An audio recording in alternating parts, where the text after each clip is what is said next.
Hello. Hello, everyone. Welcome to Panic at the Citadel, episode 4. It is a little bit later than I thought we were. Sorry about that. We missed November due to some personal health issues on my part. So thank you all so much for your patience, and I am looking forward to running this next chapter of Journeys to the Radiant Citadel. I am your dungeon mistress, Robin. I use she, her as my pronouns, and I am excited to get back into this. And let's go around and introduce the cast for this wonderful game, starting with Kelly. Hey everybody, I'm Kelly. I'm normally in the dungeon mistress seat. Honestly, I'm just the best dungeon mistress when it comes down to It's true. yeah. But I'm normally in the DM seat. But this game I get to play Dziugas, my Path of the Lichen reborn blood hunter, and both of us use he and him. But I think Dziugas also probably uses they them because Dziugas don't care. He's a honey badger. Yeah. He just doesn't give a fuck. Perfect. Yeah, he's a bad dog. He's a bad dog. What? He's a good dog. Ask Strazar. We will in a second, but first let's talk to Christine. Hi, Christine. Hey. So as long as it's not bad wolf, right? It's true. Hello, I'm Christine. I use she, her pronouns, and tonight I get to play Luna Moonglow, our human wild magic sorceress, who also uses she, her pronouns. Wonderful. And of course she also has, you can't see it, but it's Chaos, the windling, hangs out with Luna, and I'm pretty sure Chaos is everything. Yeah. Everything is their pronouns. Yeah, that sounds about right. I will do my best attempts at Chaos's as voice. I had a work Christmas party last night, and so a little delicate. Well, my throat's just a little sore. I feel fine otherwise, just my throat is a bit scratchy. A little too much chatting. Yeah, just a bit. Fair. And we will bop down to hello, Chibi. Amy. Hello, I am in fact present in here, but you do not get to see my lovely face today. You get to see the chibi. But hi, I'm Amy. My pronouns are she, her, they, them, and I am playing Eva, the cleric of trickery domain, Aetherborn. Yeah. And they are any and all gender and none at the same time. So whatever, use anything. Probably they them is the easiest. And yeah, Great. that's me. Yeah. Good to have you, even though you're feeling a bit under. I would rather have you able to play. So thank you for being here tonight, and we'll continue on with with Jen, who I had a very visceral reaction to when she popped into Ping Chat. Who, me? Oh, me. I think we all did. Hi, I'm Jen. I use she, her pronouns, and I play Fairx, our changeling ranger bard, who I was kind of thinking in my head, I'm like, can I put those words together? And all that came out was banger, which, it kind of fits. So, That's and because name. because Banger. Yeah, because bard, I'm a 3rd level bard now, College of Glamour. So much fun. That will be great fun. And Fairx uses basically any pronouns because she's a changeling. I use she, her because that's just how she feels to me in my head. But she's a changeling, so she really doesn't care. Fair. Excellent. And last but certainly not least, we have Trazelta. How are you doing this hopping young day? I still have my legs, though the title image has me slightly concerned, but we can get to that later. Yes, I am Traz. I use he, him pronouns, as is my character Strazar Augnaro, who needs apparently to start carrying cheese to play the cheese checks for Dziugas, so he doesn't get bit again. You gotta I'd pay the completely cheese forgotten about tax. that. Yeah, I Every time forgot we about go. that too. Thank you. This puppy comes a running. Listen, Strazar. The rules are the rules.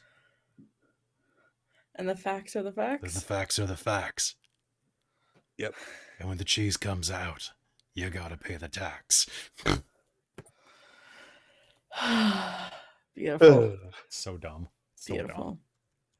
It's so good. Perfect. Kelly, do we have any announcements that we need to give to our patrons before we get started? Patrons, I'm going to let you on a special announcement. So, a couple of announcements. Tomorrow's Star Trek Adventures is actually canceled due to an emergency. I'll tell you more about it later. But so that is there. But announcements. I got some fun ones, actually. I have that this Saturday coming up is our Extra Life Crit Mass special, where we're going to run 4 games. I'm going to run a game, Robin's going to run a game, Jen's going to run a game, and Kel's going to run a game to help top off our Extra Life totals this year. Try to raise some more money for the BC Children's Foundation and Children's Miracle Network, and it'll just be a lot of fun. I've told other people on other streams what my game is, but I'll let you patrons know right now. I am running a game called Dice Hard, and it is the adventures of 4 or 5 guards people who are visiting their estranged significant others, roommates, cousins, dogs, whatever, in Nakatomi Palace when it is attacked by terrorists, and they have to fight their way out. And then also the other games that are coming up soon are, well, heck, should I just tell them the big announcement that I'm going to announce before the end of the month for everybody else? Sure. All right, so hey, this is one of the last Patreon games of the year, so I'm going to let you guys know that coming to our channel once a month, we are going to start having in January a guest series where some people from outside the channel are going to come and run games on us, and I actually get to play in them, which is going to be nice. And we are starting with a Chronicles of Darkness game in January. We're starting with a Changeling the Lost game, and I will be able to tell you more about that very soon. Keep it between us, though. Shh, keep it secret, keep it safe. And that's what I've got right now, besides that it's going to be a lot of fun. Cool. All right. So I think without further ado, we should get started into this game. So just a reminder, refresh the party and the audience's memories that you guys, through various wayward ways, came to work or inhabit the Radiant Citadel, which is basically a giant crystal in the middle of the astral sea that is like a refugee hub almost for all the different kind of multiverses and planes in the world. And you have all been thrown together as a experimental Suicide Squad-esque task force to go into different places and with trying to disturb and interfere as least as possible with the native culture inhabitants, aid with problems on a more proactive versus reactive stance as what the Citadel Shieldbreakers are currently doing. This is all led by Aryat, the leader of the Shield Bearers, who is a older gentleman who has kind of seen his career kind of change from when he first started, and he's kind of implemented you guys as this extreme task force for this. And you just have come back from your last mission at the I forget the name of the place. It was God's Breath. And you guys had come back, and since we had a bit of a time jump ourselves, let's have a little bit of a time skip, mate. You guys, let's say we're given a month off. Nothing has come up, so you have been free to do what you want in the Citadel for the next month. Ariat said since you're still working for the Shield Bearers, you cannot leave, but you are not needed, so you're more just on call right now. So we can do a little quick run through of what you've been doing. We've had a bit of downtime, and you've gotten gold for your past 2 missions. I believe you probably think have gotten 200 gold in total, so if you want to go buy anything before we start this next adventure, please feel free. So who wants to go first? Not I know Christine wanted to do something with me potentially. Caught her in the middle of eating. True. I did want to have a side scene with Jen at some point to discuss our openings. Yeah, that could definitely more have happened during this month of downtime. So feel free to we can start there. Would you have pulled Fairx off aside and like a I feel like more likely they would have bumped into each other if they had a month of downtime. That means we're off like doing whatever, buying stuff, browsing, etc. I feel like Luna would have just kind of bumped into Fairx at some point and, oh, hi. By the way, do you know, why do the Fae want you? Just like flat out, straight to your face. No lead in at all, just boom. Oh, they want me. Oh, that's not good. Well, it's just the one Fae dude. I mean, he put no timeline on it or anything. That's how I got out of the Feywilds. He actually managed to get me out, which is great, because I wasn't able to get out before by myself. I kept looking, but I couldn't find a way. I made friends with the Flumps. Okay, so that's a lot of information. You were sent to bring me back? Well, technically. Could I just take back your dead body one day when you die? Because then I don't need to do the work yet. I just have to find you when you die. That works for me. I don't really remember how I got out of the Feywilds or why I don't remember anything like that. So, Robin, do I remember the dude's name? Did he give me a name? Or was he just like, hey, do a thing for me? I forget if... I think I might have, because I wanted to get Jen's reaction at the beginning of the scene when I took her backstory character. I believe it's Sadres. Sadres? I think. Don't know. Very, very, you know the type. High and mighty and just kind of like... Oh, I know the type.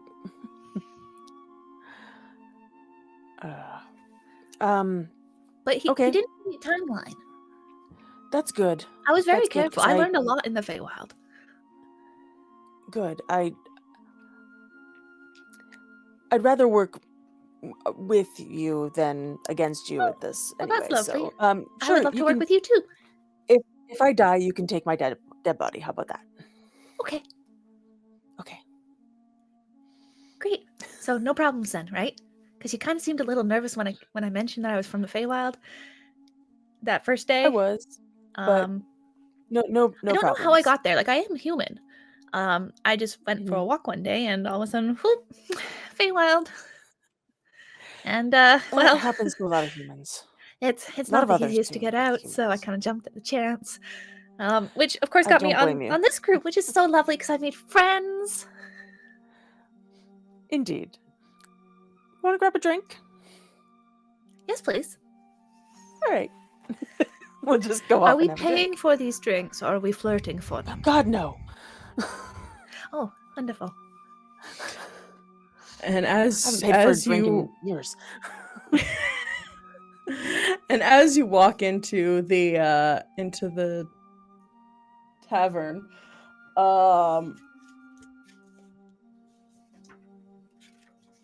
did I name a tavern? Is the question. Ha ha ha ha ha ha.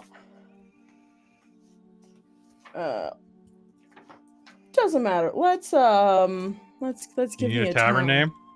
I was gonna tavern name generator. What? The Special Rhinoceros Inn? What? The Dramatic Table. The Double Okay, Gooseberry. you go. The Slippery You go Beaver. to the Brass Heart. All right. Oh, well, that sounds like They're a all lovely place. about. They're all about like different rocks and crystals and minerals here, so that makes sense. Yeah, that's fair. So you yes, make your this place way is to the lovely. Brass Heart. It is a small, little, almost hole-in-the-wall tavern that has this beautiful, atomically correct heart as its little sign. You read my mind, Kelly. Thank you. Did you mean anatomically correct or atomically correct? Because those are two vastly interesting descriptions. Anatomically correct, I meant. Anatomically correct? Like, holy shit. It's a real heart. No. Right? Yeah. Brain fog is I mean, real. I wouldn't put it past anyone in No, in like they both ended up being D&D to valid. really do that. Yeah, Yeah, it's right. fair.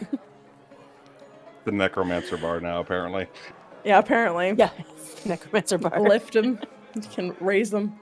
And as you two walk into this kind of quiet hole-in-the-wall bar that is pretty well known for having cheap drinks and strong drinks, as well as various pub games. It's one of the kind of typical shield bearer bars. And as you open the door, you are given this great display of your fellow compatriot.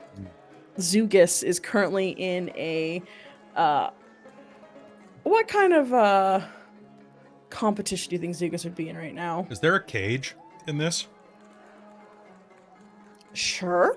Oh, can There's I a be cage, fighting yeah. a bear that may or may not be a druid? Yep. I'm You just wrestling want a to be bear. going up and getting hot and sweaty with Halson. Right. I don't just want to. I also want to kick his ass. Bear stats. Bear style. Bear stats. Boy, gave me the Chicago Bear stats. Yep, that makes sense. Google, I get it. Don't look at those. No one look Oh, over. look, at I can those. beat the Cubs. I can beat the Cubs. Which is better, brown bear or black bear? Grizzly. Brown bears or grizzly bears? Grizzly. Grizzly. Okay. Yeah. I could Black probably bears are the wrestle a weaklings. black bear in real life. I wouldn't win, but I could wrestle him. A brown bear would fold me like luggage. Yeah. Okay, a black bear Okay. would snap my neck, but I would get a punch in at least, maybe one. All right. So as you go in, you see. I'm assuming. Are you in your wolf form, Dziugas? No, he's stripped to the waist and just wrestling in tight black pants. Great. You go in and you hear from and you see a cage with Dziugas, who is currently dancing around a big, like, brown grizzly bear. Thank you. You just Fine. have that. Oh, Jen, you're not in a lot of my D&D games. Yeah, I totally have. I have my bear gun. It drives Charlie insane. That's I made amazing. It would drive significant my use dogs of the bear insane, to gun be fair. as Tia in her druid wild shape. Just, yeah. Yeah. Perfect. Kelly, do you want to do a quick initiative? Come on, you big fuzzy bastard. Let's go. Well, that was a that's a 9. I also got a 9. Reroll. Yep. That is a 7. 17. Oh no, that's a 17. 6. All right. It's a 6. Perfect. As you are doing this, Fairx and Luna, you'll see Eva kind of on a little like stool on the side, and is just like eating popcorn and drinking. Probably has put a bet on the bear or the Dziugas. You'll see that a burly kind of half-orc bartender comes up to you, Eva, is like, excuse me, being, you want to play some bets on the cage match? Sure. The bear's got, what's better for odds? Is it like 5-1 is better than 2-1? What's better odds? The closer to 1-1 is like the more more even they are. So Okay. if you want a long shot, you're looking at like the 100-1 type. Okay, that's what I thought. All right, so the bear's like at like 3-1 odds, and that No. half Another big guy. one is he's at 5-1 odds. Okay, Yeah, that guy. Him. how much would you like to bet on him? 20 gold. Oh, great. Thank you very much. They kind of sort of collect squint gold. their eyes and like look up at the bartender. What?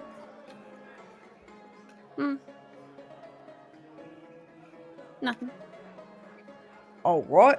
Have a bet. Have bets. Anyone else want to play bets on the bear and the scrawny man, short king, really? Do I have gold? You all should have quite a substantial amount of gold from the past 2 episodes. We've probably not split it. Because I do not have any on my sheet.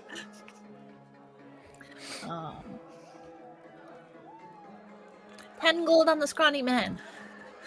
All right. Who's scrawny? Compared to the bear. I'll do 10 as well. All right. Luna's going to proceed to start like chanting support for Dziugas.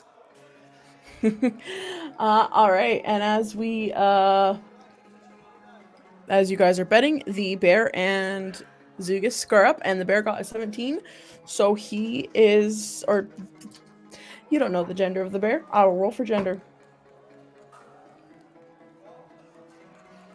The bear is going to make two attacks, 1 bite and 1 claw at you, Dziugas.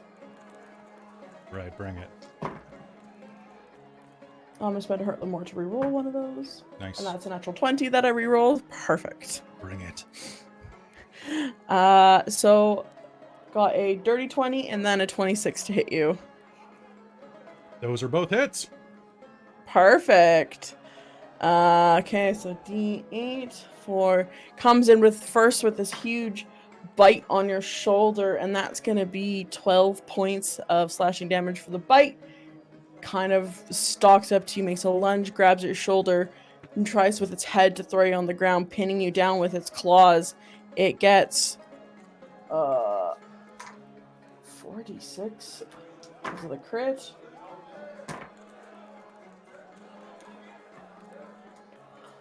Another 13 points of slashing damage he does to you. All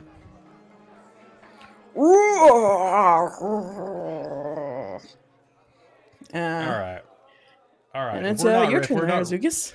Okay, well, I guess let's have some fun then. I guess I'll use his bonus action to transform into his hybrid form. Okay.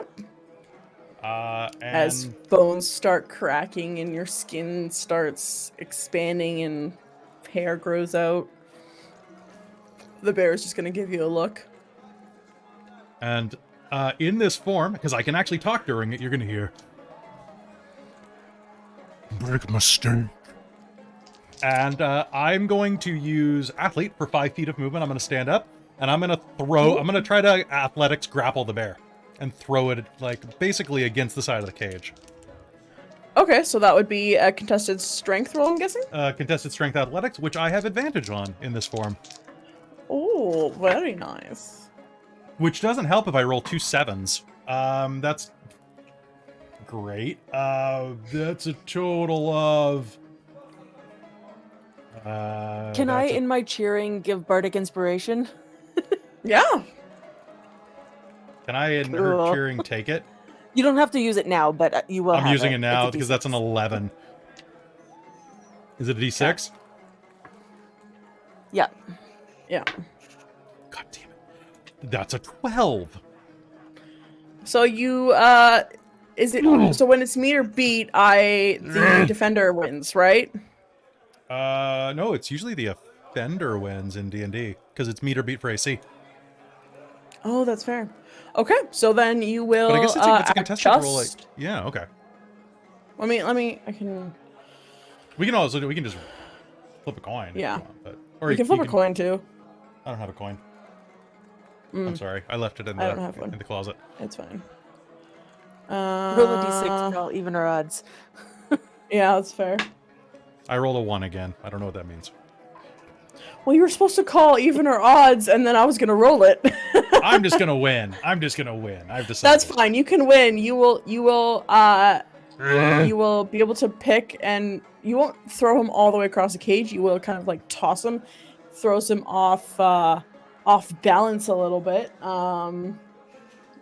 And I'll give him a point of. I'll roll d4 of damage for Bear. Okay, Bear takes 1 bludgeoning damage. Kind of shakes his nose. And is there anything else like you do on your turn? Come on. I think seeing you do that, the bear is going to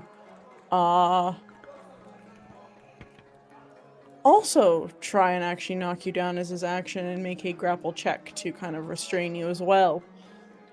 So Alright, let's do it. Oh my god, 11? That will meet my 11 as well. So I guess I win on that rolls. And I'll roll a d4 of damage you take for that. And Oh, shit. 3 points of bludgeoning damage. Okay, that's gonna turn to 1 for me right now. Grapples you. And that's Bear's turn.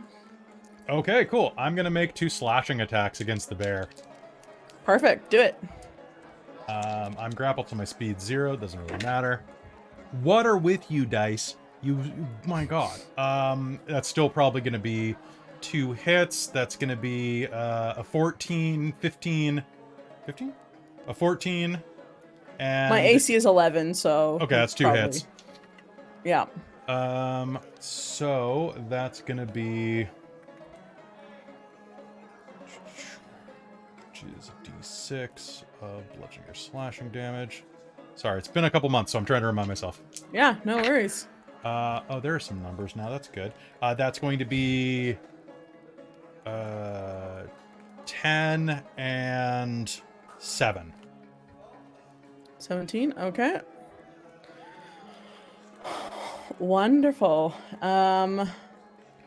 As you slash into the bear, you get a good claw scrape down its like neck and chest, and blood starts to pool and drip on its fur, and it shakes its head, gives an angry growl, and goes after you again for 2 attacks. While this is happening, is anyone else would like to do anything? Strazar, you will suddenly find yourself getting a there's been some issues down at the Brass Heart pub, and they are sending you to go check on it. Yelling out of the side, going, "Oh, no rest for me today, apparently," and make his way over.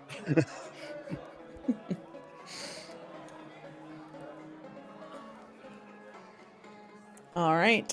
So that is again a dirty 20 and a 22 to hit you, Kelly. Hey, what was the first one? A 20 and a 22. Oh yeah, those are gonna hit. Mm-hmm. Bring it. 17 points of piercing and slashing damage. Okay. How are you Total? looking?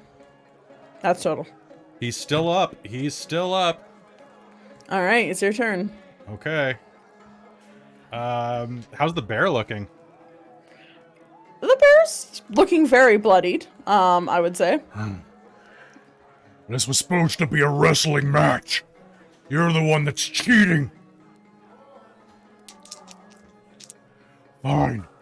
If you want it that way. That's gonna be 2 more hits. Cap. Well, bam! For 10, at the exact same roll before, 17. Okay. As you do this, you slash into this bear. It lets out a whine of pain, and you'll see it suddenly fall to the ground and then shift into a man on the ground. A very kind of burly looking man with very ripped and brown hair. All right.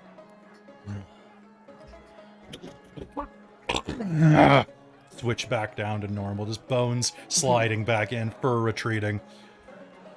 We'll like, Good match. You fucking cheated. It was supposed to be just a wrestle. I was told that it was to the blood. If it was to the blood, then you won. But I would have come out swinging a bit harder. Now stop being a bitch and buy I'm me some sorry. drinks. Of course.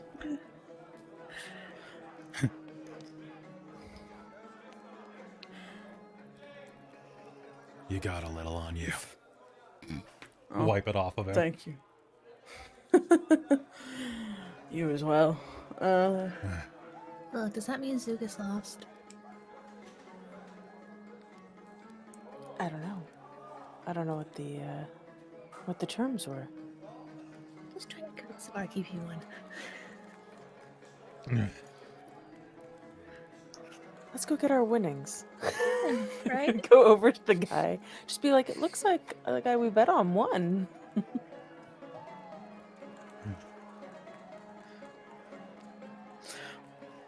Well,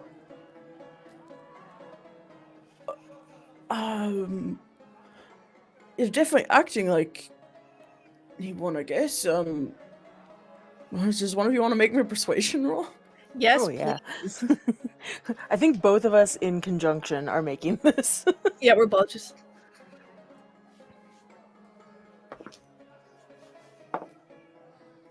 that is 24.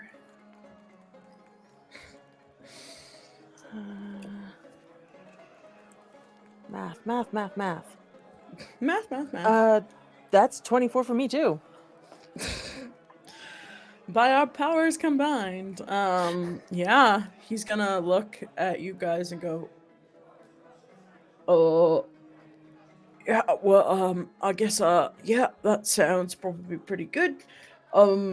Here, let me just, let me go to the box and, get you your earnings. 5-1 odds. Good job. It's Thank you very so good. much.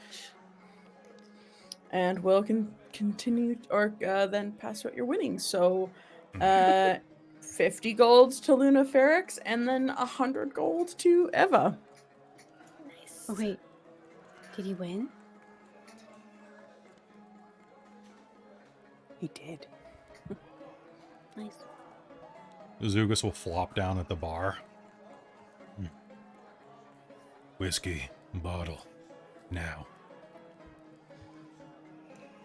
Yeah, of course. Good fight there. You usually our buddy Hal is he's usually quite a good fighter. You must have been pretty good. Mm-hmm. Then he's gonna kind of come over and hang off of the edge of like Dziugas' shoulder and just be like, "Oh, you won! You won us so much money." Do you mind not leading on that one? Giant, like, mauled bear hole there. Oh well, here. She'll hand him a healing potion. You got some Yeah. puncture wounds. I do want to see something funny. Sure. He'll reach into, like, the hole in his shoulder and pull a tendon, making his arm jerk. It's fascinating. Yeah, you learn your anatomy. Thanks. Grab the whiskey I don't think I have any and of pour it on the those. hole.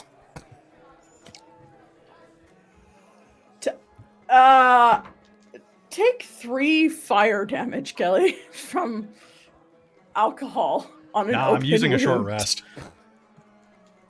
Fair. I know. I'm still conscious, if even with that. That's but fair. It'd be yeah, acid that's fair. damage, I think. Wouldn't it?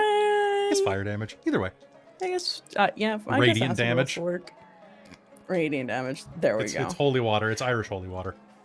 Yeah. And at this point, you'll suddenly hear a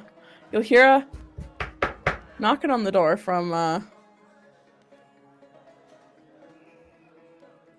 lovely Strazar. Yeah, so he's gonna come in, look at the scene, then eye the bartender and start glaring at him. Oi! What do we say about death matches? They don't count if I'm Nobody already died. dead, Strazar. Nobody died this After time. fun? I said we were gonna watch them. I said about it. I didn't mean to. These guys just got at it, and it brings more business. And you shield bearers, we got the House of Healing to get good. They get good healing. Revivify. It's all fine. Well, good. Since you're getting more business, you can pay the fine to the shield bearers later. Oh. Not to the shield bear, because I think that's the one who was in the match. Mm-hmm.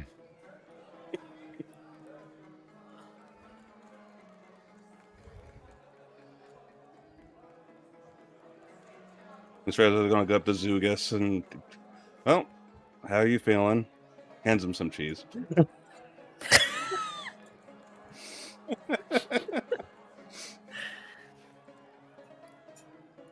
He has a hole in his arm. It's good cheese.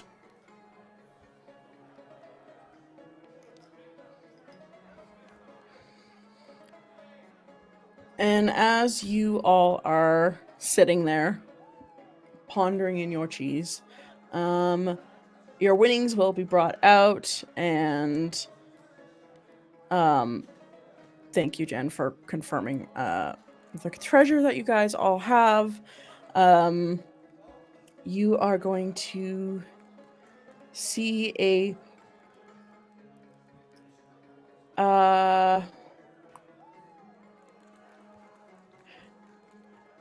yeah, you're going to see Vodarel actually walk in the door. Dziugas, your companion, or your captain-ish, your keeper almost when you come back to life. A female Asmar with long brown hair, I believe you described her as. Oh, yeah. Okay. Isn't she just young Jennifer Garner? You have Emily Blunt on my Oh, thing. I'll take that instead. I'll take that. I know exactly who this is, right? This is Emily Blunt from Edge of Tomorrow. Yes, exactly. Who, and no one needs anything else.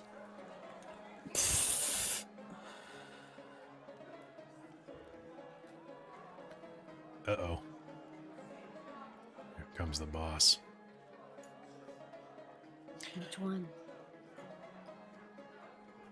The one that holds my leash. I think the I hear appropriate you. response is kinky. I was just gonna say that. What are you drinking, I hear you. Vodarel? I'm drinking whatever you are currently right now, and she will grab the whiskey bottle from your hand.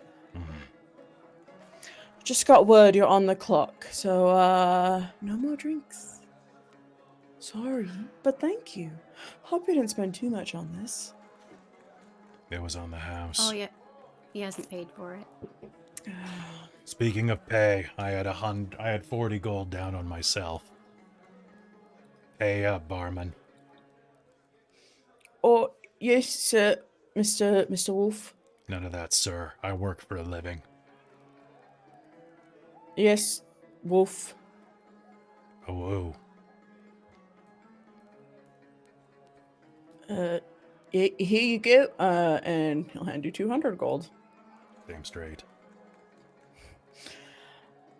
All right. But yes, Ariat sent me to give you an update. We have a mission for you, and we're going to need you to leave fairly soon, sorry, and it is to Milapazul. It is a town that is having some issues. There is a sickness going around, and they have requested the aid of the Radiant Citadel.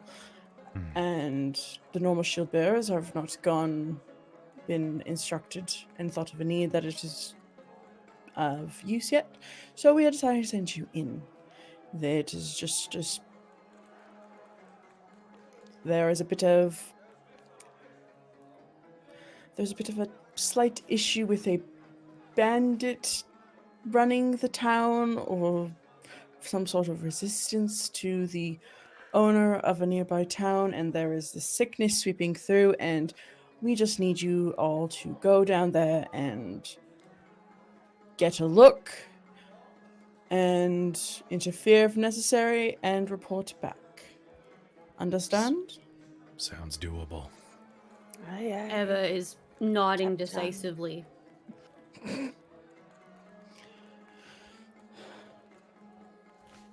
Wonderful.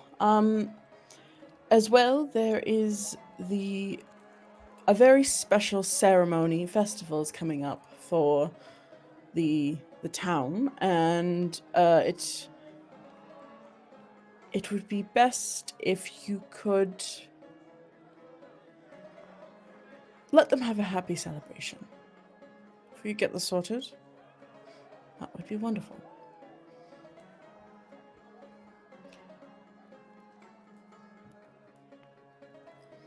All right.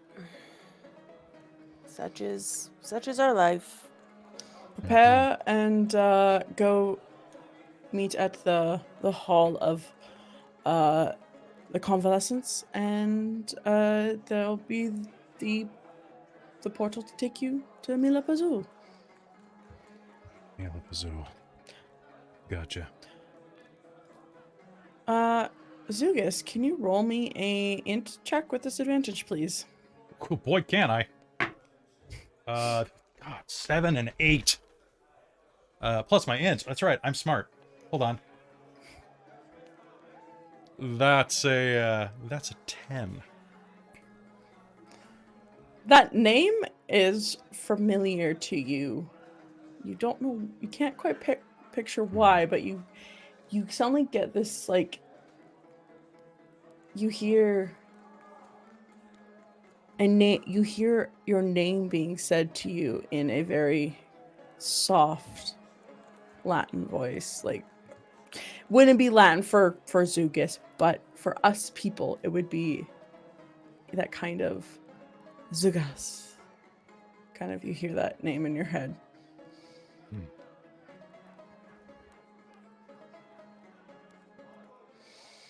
All right. We should get going then.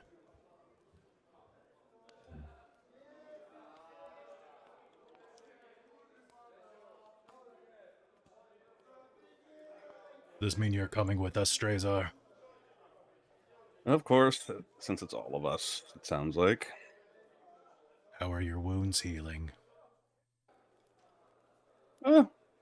Couple scars, but healed up just fine. Sorry for the love bites.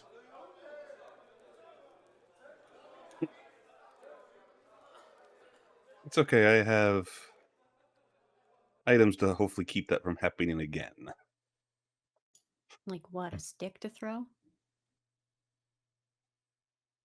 Wait, would that work? Dziugas gets up and walks off.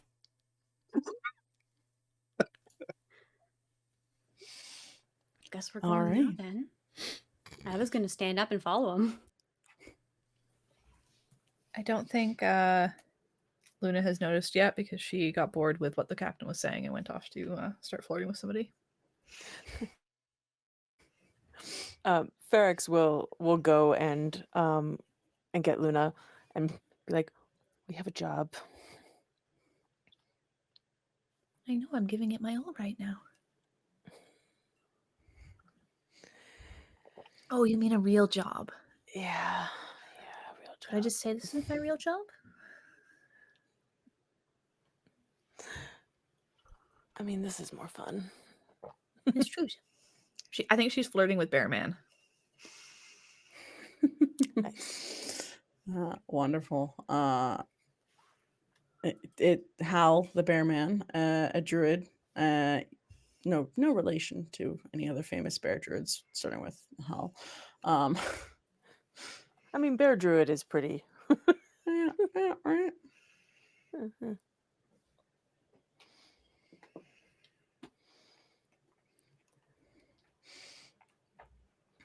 Mhm.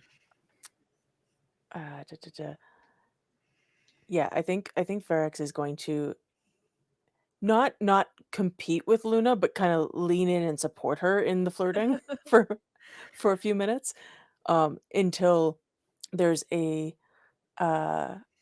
reasonable point when I can maybe drag her away, because I have a feeling leaving her, she just wouldn't, meet up with us. I think in this month you've probably learned that she loses track of time very, very easily. And you come and talk to her and be like, "Hey, so I haven't seen you for like 4 days." And I'm like, "Wait, didn't I just see you yesterday?" Wait, have I been in the library for 4 days? Mm. That's what prestidigitation's for. Right. But Fairx is going to try and get a drink out of someone before she leaves, because it's just fun. Oh, totally, 100%. Shots. Barely an inconvenience. Yeah, it's super easy, barely an inconvenience. You all get absolutely liquored. I mean, Luna's only like and 22-ish. She's in her prime, like, shots era. And yeah, I will say you can have all the drinks that you need before you get dragged away to doing to the thing. Wow, I am very good at words tonight, guys. Super Very good. All the words. You have them All the all in your words. head. Probably not going to get super hammered. And hopefully going to remember to meet up with everyone where we need to before somebody has to come looking for us. Yep. Roll me Strazar's a already mad. poor Strazar. Strazar, your Oh, I have to go forehead's looking for them. twitching again. Do you want me to flip a coin on whether or not we forget? Roll me a what's your lowest stat? My lowest stat is in my int. Perfect. Roll me an int check. Okay. It's also my lowest stat. Yay. Natural 20, so I'm Well, no, either it's not. really aware that I am doing it. Really, And then really, still I think, wait. really, I think because you have this tendency to be like that, really it should be me rolling to see This is true. That's if true. I I'm very remember aware of the to drag passage you of away. time, but Yeah. I just don't Of my mentals, int is my lowest, but my actual lowest is strength. So Yeah. So do int. I'd say Oh, actually, that's never a mind. Strength is slightly lower. yeah, that's a 14. Okay, so you will remember and leave at like a little bit late, but not like horrendously late. Cool. Yeah, that's fine. Perfect. If you guys would Do we like wildly to... like stumble into the area and like Luna's just like playing as you like drag her along? Yeah. And Fairx is just completely nonchalant. She's like, whatever. I'm here when I mean to be. Wonderful. A bard and a sorceress are never late. They arrive precisely when they mean to.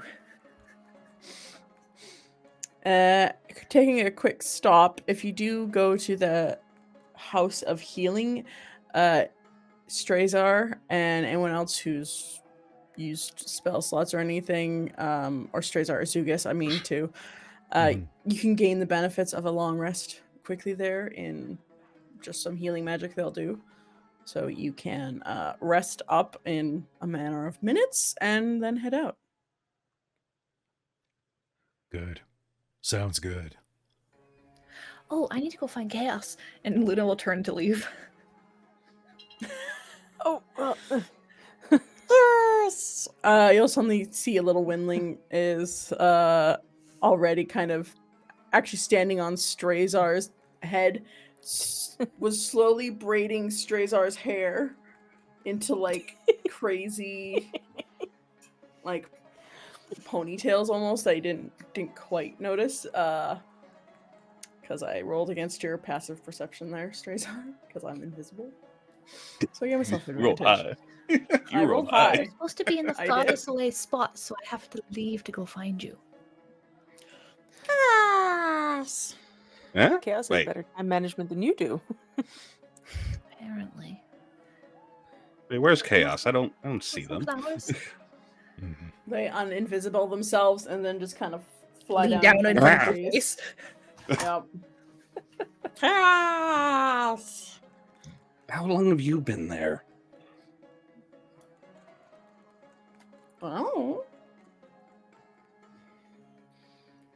Your hair is looking very nice today, Strazar. Wait, Wait, what? There a mirror nearby?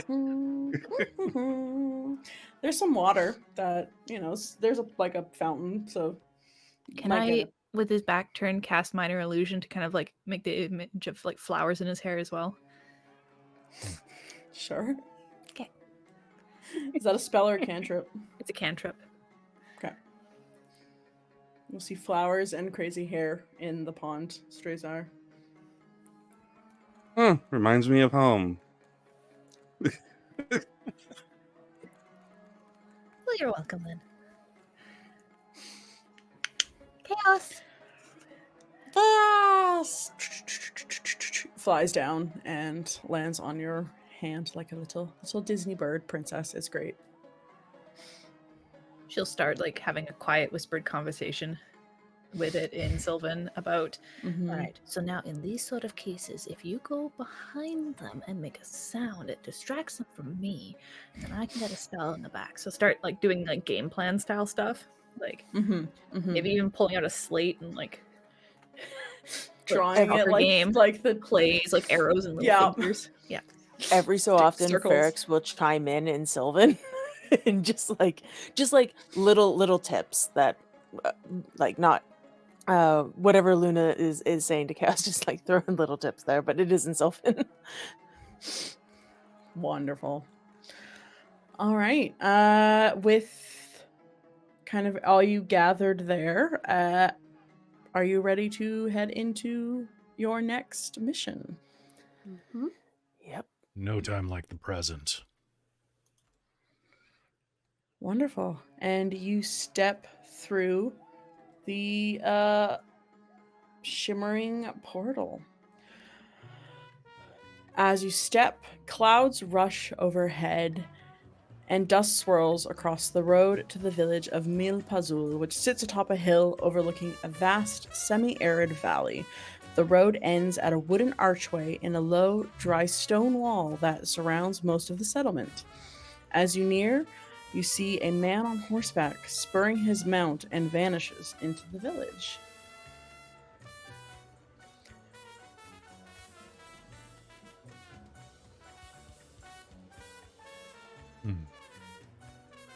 It's bright here. Is that man dashing off normal? You see there's quite a cloud of like not smoke, dust, and everyone except Strazar, unfortunately, will notice that it seems to be a rather large cloud of why do I keep wanting to say smoke, dust, that people, like, indicating that there may be potentially more people around.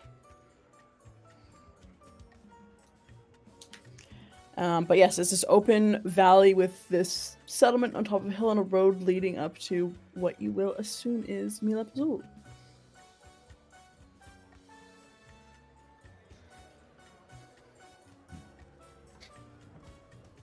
I just realized we all the way here, and did anyone else forget to eat? Oh, yeah. No. And I had a little bunch bear of before we alcohol. left, but not much.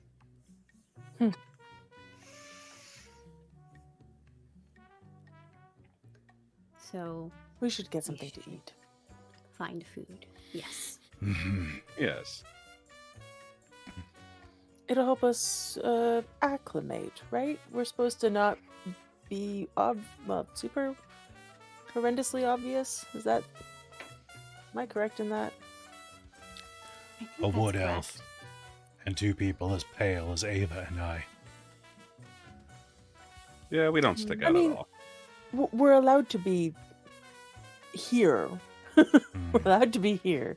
We're just not supposed to be like, we're here as your saviors, you know? In air quotes with her fingers, Eva goes, intervene or interfere.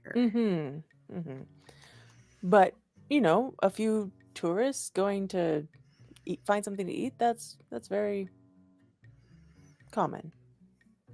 Then let's go be common. Oh, I'm never common. But all right. Didn't you just say that you were... I said a few tourists going to eat. I didn't say anything about me being common. This conversation's giving me a headache. All right, so you start heading towards the village. Yep. And when we get closer, I'm going to cast Divine Sense to see if anything picks up. That is weird. Yeah, I feel like at this point, nothing that we've gone through has taught Luna to be cautious or particularly slow or careful about getting into anything. So she's just gonna straight in and try and figure out what's going on right away. Yeah, big same. Yeah. All right. So as you are heading up to the archway, who is the highest? Strazar. Strazar, you will notice that within the waist-high village, this music's a little distracting for me. What would be good? I'm on it. Don't worry about it. All right. So within the waist-high village wall, a dozen or so wood houses are surround a well. A well-worn-out sign hangs crookedly from the arch, proclaiming in fading blue paint, "Welcome to Milpazul." But that welcome is contradicted by angry voices and cries of pain coming from behind a building.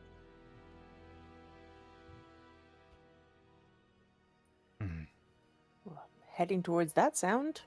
Shall we interfere? Yep. All We are right. here to interfere. Let's do it. Mhm. As you come up to the wall, you are going to would people like to make me a perception check? Yeah. Yeah, that could have been better.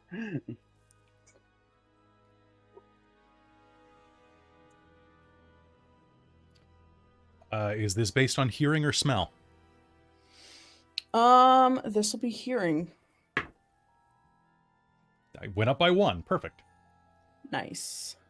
14 for me. Okay. So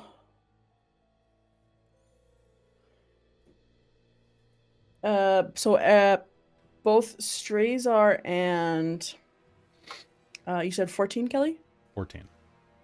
Okay, so both Strazar and Dziugas are going to be looking as you're walking. You'll notice people kind of peering out from their homes, looking very kind of like doing the whole like quickly look out, shut the door kind of thing, or like at the windows and closing and opening curtains.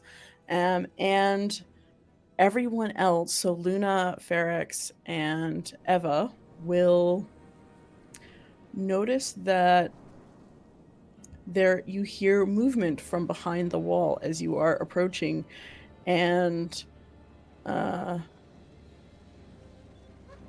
will realize that there might be people behind the wall. And as you are kind of noticing that, 7 figures spring up from behind the wall, aiming longbows at you and say, "Clear out! La Paloma pays for her crimes this day!" And would you like to roll me initiative?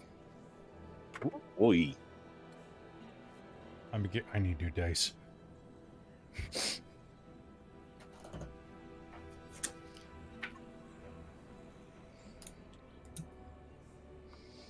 Hey, Kelly, you did better than me. Did I? Amy, why? Mm-hmm. Oh no. Okay, so So it's actually 10, not 11 for me. okay. So Scout 1, who got a fucking natural 20 on their initiative, is tied with Luna. Then we have 21 is Fairx. And then next is Scout 2, Scout 3, then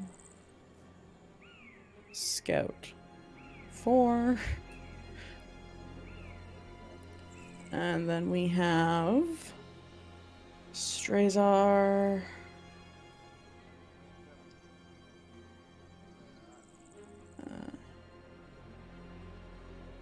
then we have Scout 5, then we have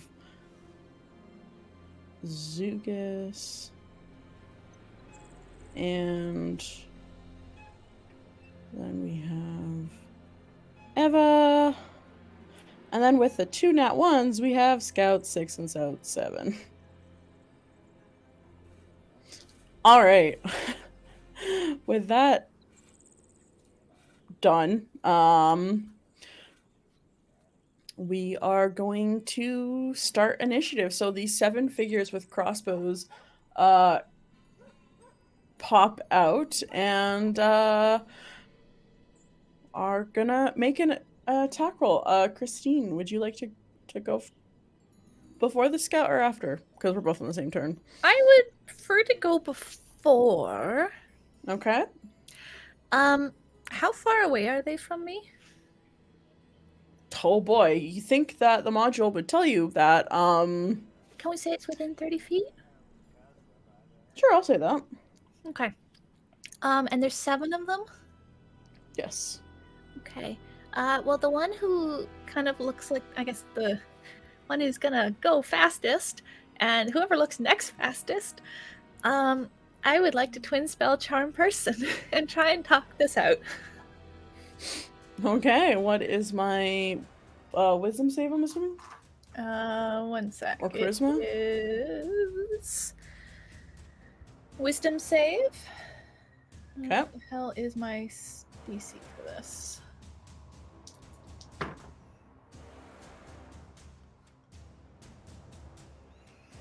DC 15. Okay. So not the one that's going at the same time as you, but the one after that will fail. The other one succeeds. And she's gonna kind of What? Whoa. Hi. And try and just be as non-threatening as possible. Okay.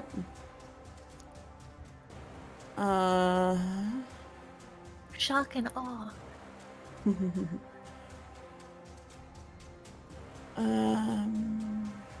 So it's just friendly to you. Is charmed by you, and as well it ends or you or your companions do anything harmful to it. The charmed creature regards you as a friendly acquaintance. Mm-hmm. Okay. All right, and your wild magic didn't go off. So, okay. Is there anything else like you do on your turn? I don't think so. That was my action. Okay. The scout. I'll tell Chaos to go invisible and go get around behind them to be a distraction later. Okay. Sounds great. The scout is going to take his longbow out and well, it's already out, and going to make one attack at Strazar and then one attack at Luna. Ooh, that's gonna be a 21 to hit Strazar and a 18 to hit Luna. Yep. Yep. All right. Strazar, you are going to take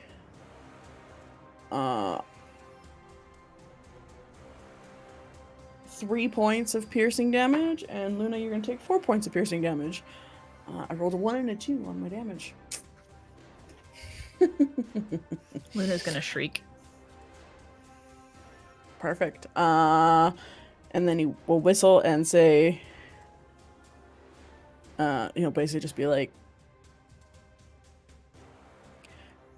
get them out. And it is Fairx's turn. It'd be nice if people explained themselves before just attacking us. And I'm going to...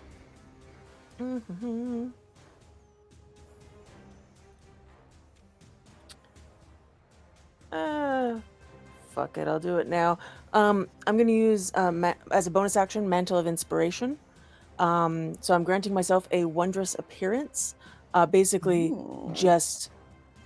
I think at this point, because this is, like, at first when she gets it, it's just, she becomes shinier and, like, sparklier and a little bit bigger than herself. Okay. And I choose a number of creatures that I can see and who can see me within 60 feet of me. So I'm going to choose, it's up to my charisma modifier. I'm going to choose the other 4 people. And you all gain 5 temporary hit points. And when you gain those hit points, you can immediately use your reaction to move up to your speed without provoking opportunity attacks. So enjoy that. That's my bonus action.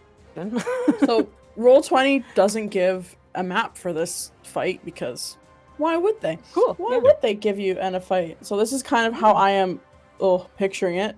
This is the path. This is the archway here. What? It looks a little suggestive. I know. I realized that holding up to the screen. So wait, are they? So they're on the butt. They are the butt cheeks. You guys are the dildo coming in. All right, coming in hot. Yeah, we are the dildo. There's 3 on one side, 4 on the other side.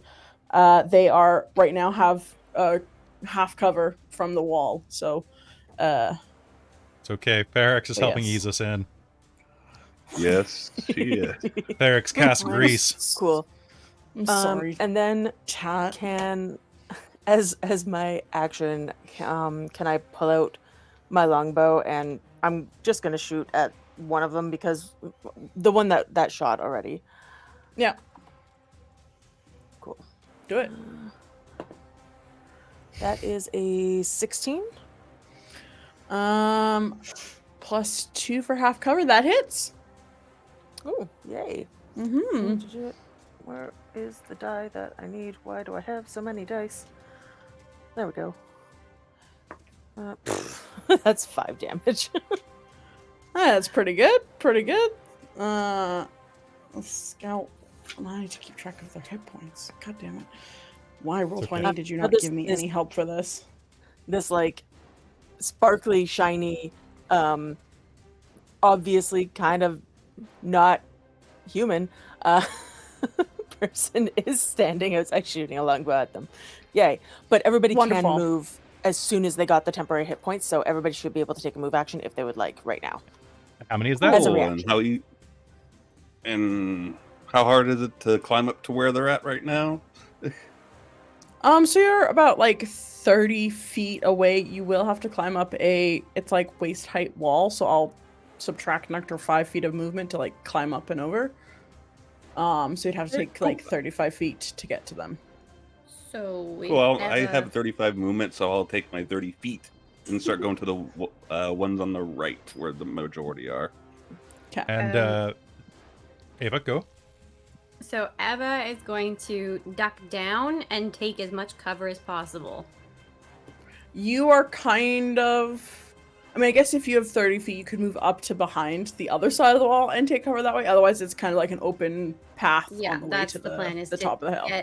I think against Luna the will wall do that for as well. 50. Just kind of run straight at them with this movement that Fairx is given, and just kind of dive down and lie under the wall or crouch under the wall. Okay. And if one of them leans over, they're going to get a dagger to the face. Okay. Yeah, that's pretty much what I was going for. And if Strazar's going to the left, Dziugas is going to go to the right. Athlete means that I don't need extra movement.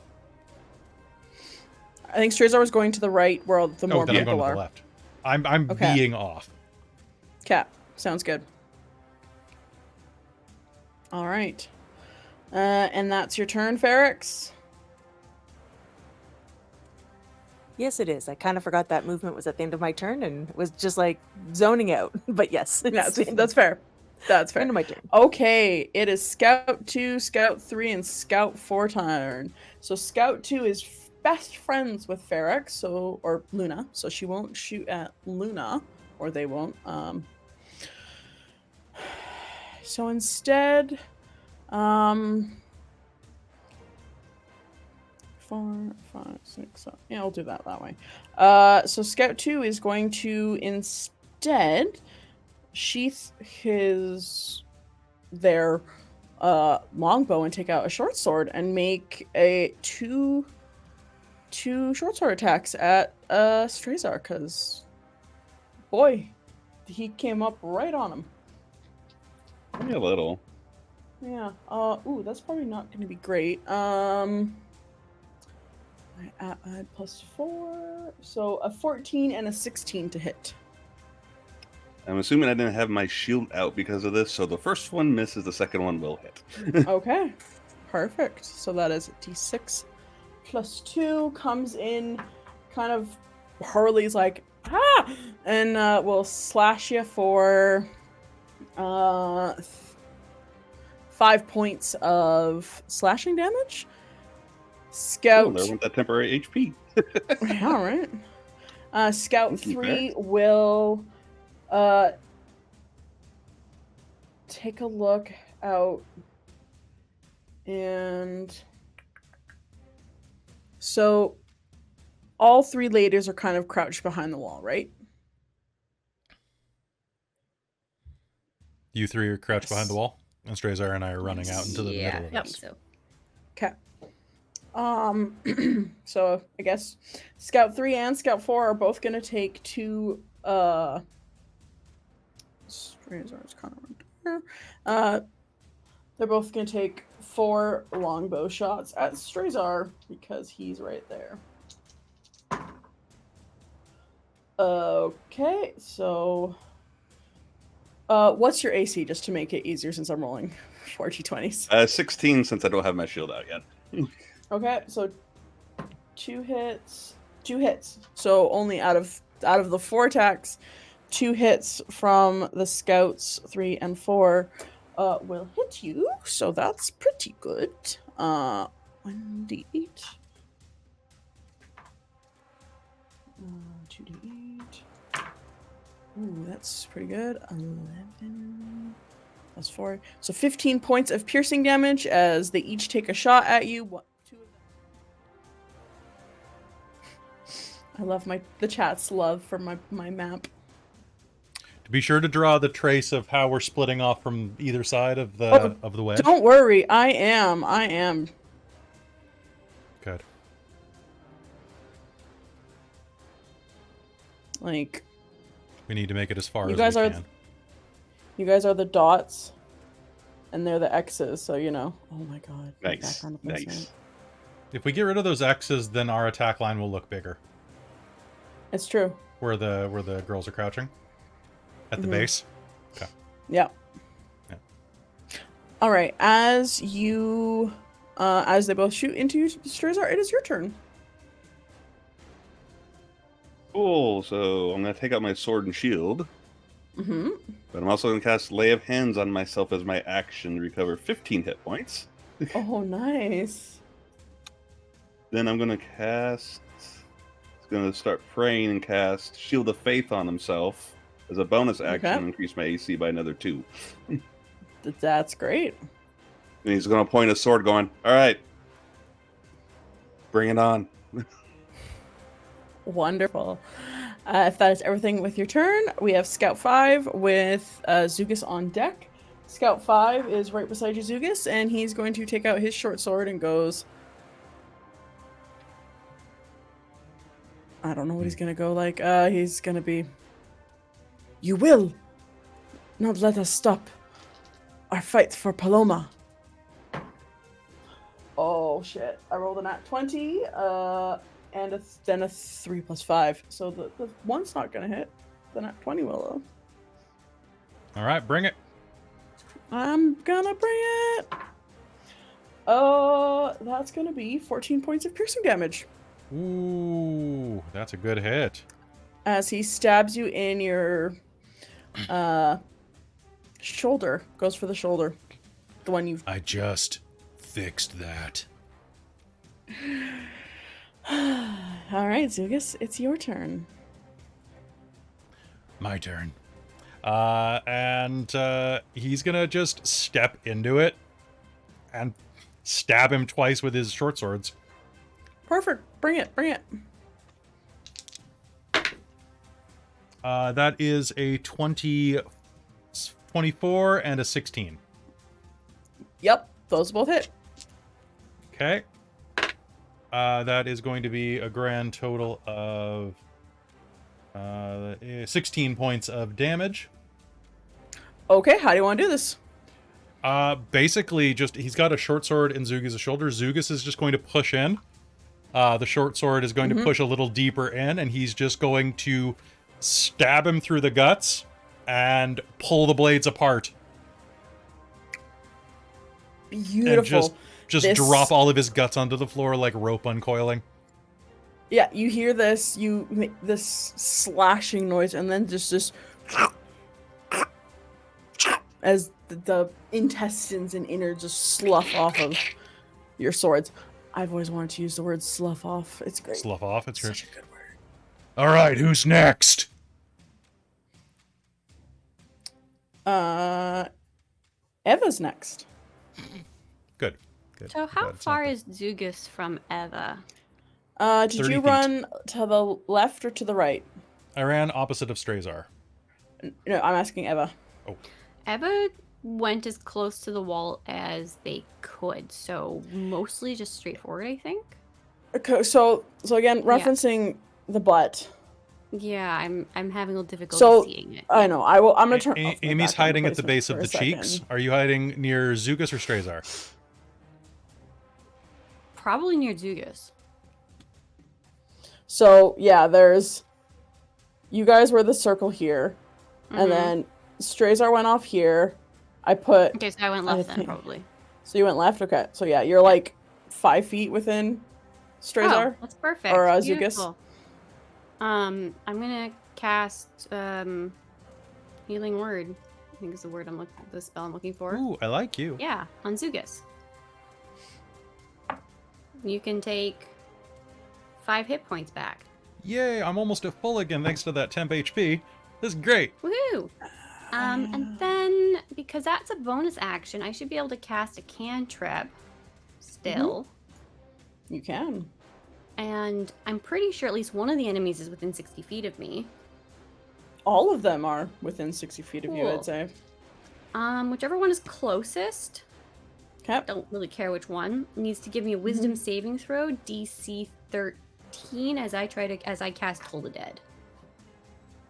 Oh, okay. Wisdom, eh? That's only gonna be a 12. So, scout number 6 is not taking damage, so it will be the non-damaged. Okay, that's less good for me. It's a slower dice for that, but that's okay. Mm-hmm. Aw, motherfucker. Well, they take 2 If you- necrotic damage. I said if you would like to, the only other one that's been hurt is the one that initially attacked you guys at the beginning, so Scout 1. If you would have liked to aim for Scout 1, I'll allow that. No, Because you know I how was your aiming spell for works. whichever one was close Okay. to me. Okay. Yeah, no, that's So fine. 2 It's a necrotic? cantrip. It's not like I'm that's fair. wasting it. Yeah, So. that's fair. So Okay. 2 necrotic. Perfect. Is there anything else you'd like to do on your turn? Well, that is my bonus action and my action. I suppose maybe move down along the wall a little bit so I'm not directly from where I was when they last saw. Yeah, trying to be a little sneaky? Okay. Yeah. Alright. My butt diagram's looking very nice, guys. Alright, it is Scout 6 and Scout 7's turn. They are going to see you absolutely just mulch their friend, and I'm going to... With that, I'm going to make them do a wisdom check right now. 16, 11, okay. They both look shaky, but they are steady on. They will take out their short swords and make 4 attacks at you, Dziugas. Okay. Please tell me them separately. Okay. So for... I have 3 dice, so the first 2 I'm pretty sure are gonna miss, because I rolled a 3 and a 6 on the die. Cool, those will miss. So, yeah, and then we have a 14. 14's gonna miss. And then a nat 20. A nat 20. I'm sorry.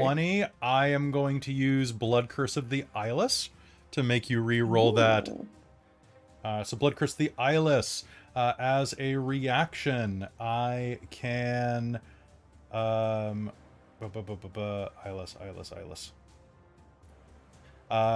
When a creature makes an attack, you can use your reaction to roll 1 Hemocraft die, and... Oh, never mind, it subtracts from. Oh, wait. Oh, never mind. It's Hemocraft, it's not disadvantage. My bad. Oh, okay. I will just take the nat 20. Yep. That's only going to be 8 points of slashing damage from that. So the 2 other scouts on this wall will come and position in corner, like, kind of corner you and both slash into you and say, You will not interfere on our mission. Buddy, I'm all about interference. All right, top of the initiative. Scout 1 is going to see well, Strazar's right there, so I would take a disadvantage on opportunity attack. You know what? I'm gonna do it anyway. So Scout 1 is going to start to try and run around the wall to get some of the people that are hiding behind it. So Strazar, feel free to make me an opportunity attack against Scout 1 if you would like. I would love to. That will be a 17 to hit. All right, that'll certainly hit. Please roll me some damage. Dude.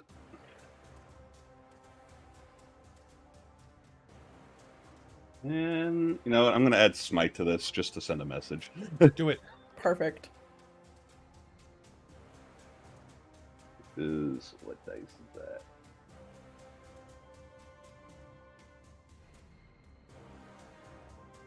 $2d8, sweet. So 3d8 total. Oh god. That is, oh boy.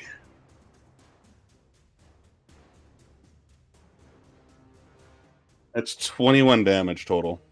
Oh, well, you were telling me how you'd like to. You know what?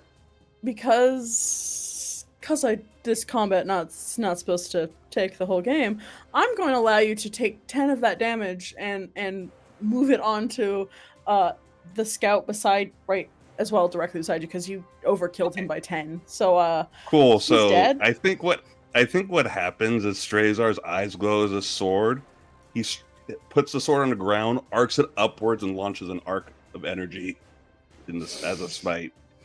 Perfect. And I think this arc of energy just totally eradicates this one guy and severely hurts the next one. And Scout is dead, so he's no longer in the fight. Luna, it's your turn.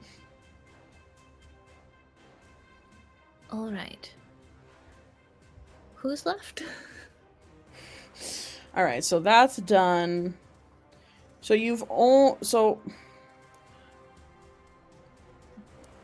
thing's not working. You have 3 guys on the right of the archway and 3 guys on the left of or 2 guys on the left of the And one of archway. them's charmed, right? Yes, that one is got very hurt besides Strazar, so he will make a save to do that next time on his turn.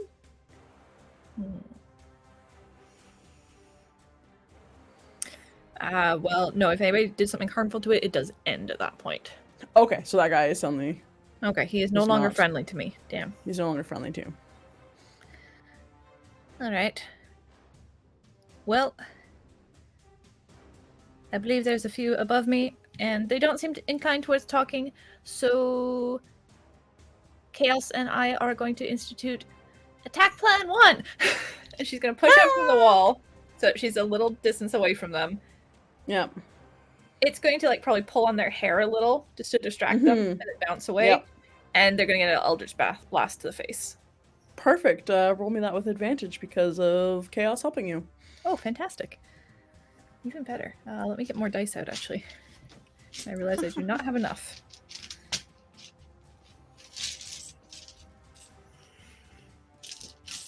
That one for Chaos.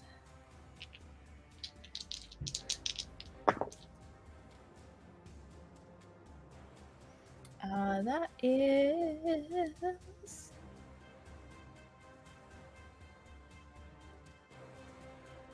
22 to hit. That'll hit. Okay, it's just one beam still, so... Woohoo! Max damage. 10 points. All right, how would you like to do this? I think exactly that way, is that Luna's kind of kneeling next to the wall. She's going to put one foot up against it to kind of shove herself away from it.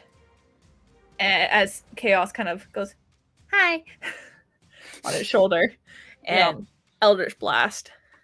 So a big... I think instead of green crackling, which a lot of people use, it's going to be purple and sparkly. Perfect. Glitter beam just burns a hole in their and they face just take and it chest. straight to the face and and just collapse backwards as Chaos leaps off invisibly. Yeah. Wonderful. Okay.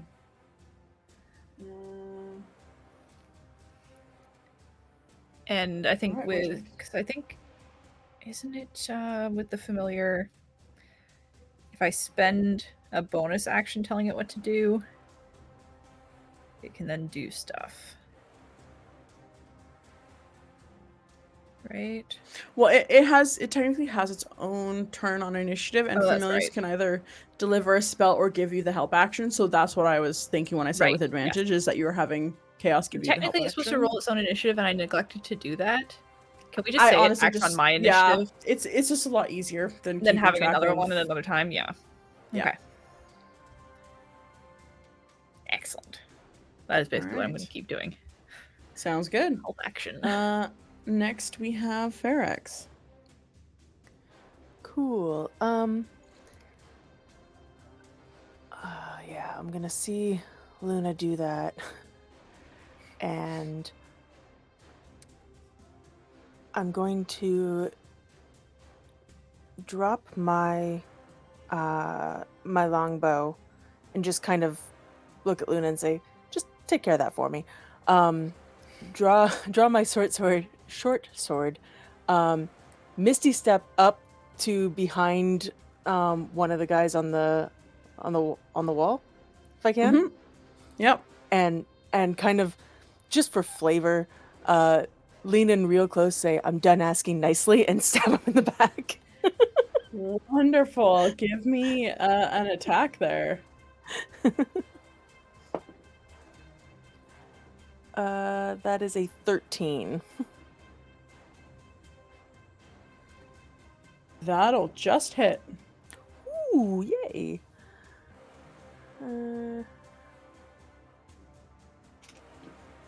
Seriously, too many dice. Okay. Too many dice. Ooh, max damage. That is... Okay, I wrote this down before, like, when I originally made the character, so I want to make sure that I have it right. For damage, for short sword, I rolled a 6, because it's a d6, right? Yeah. And what do I add to it?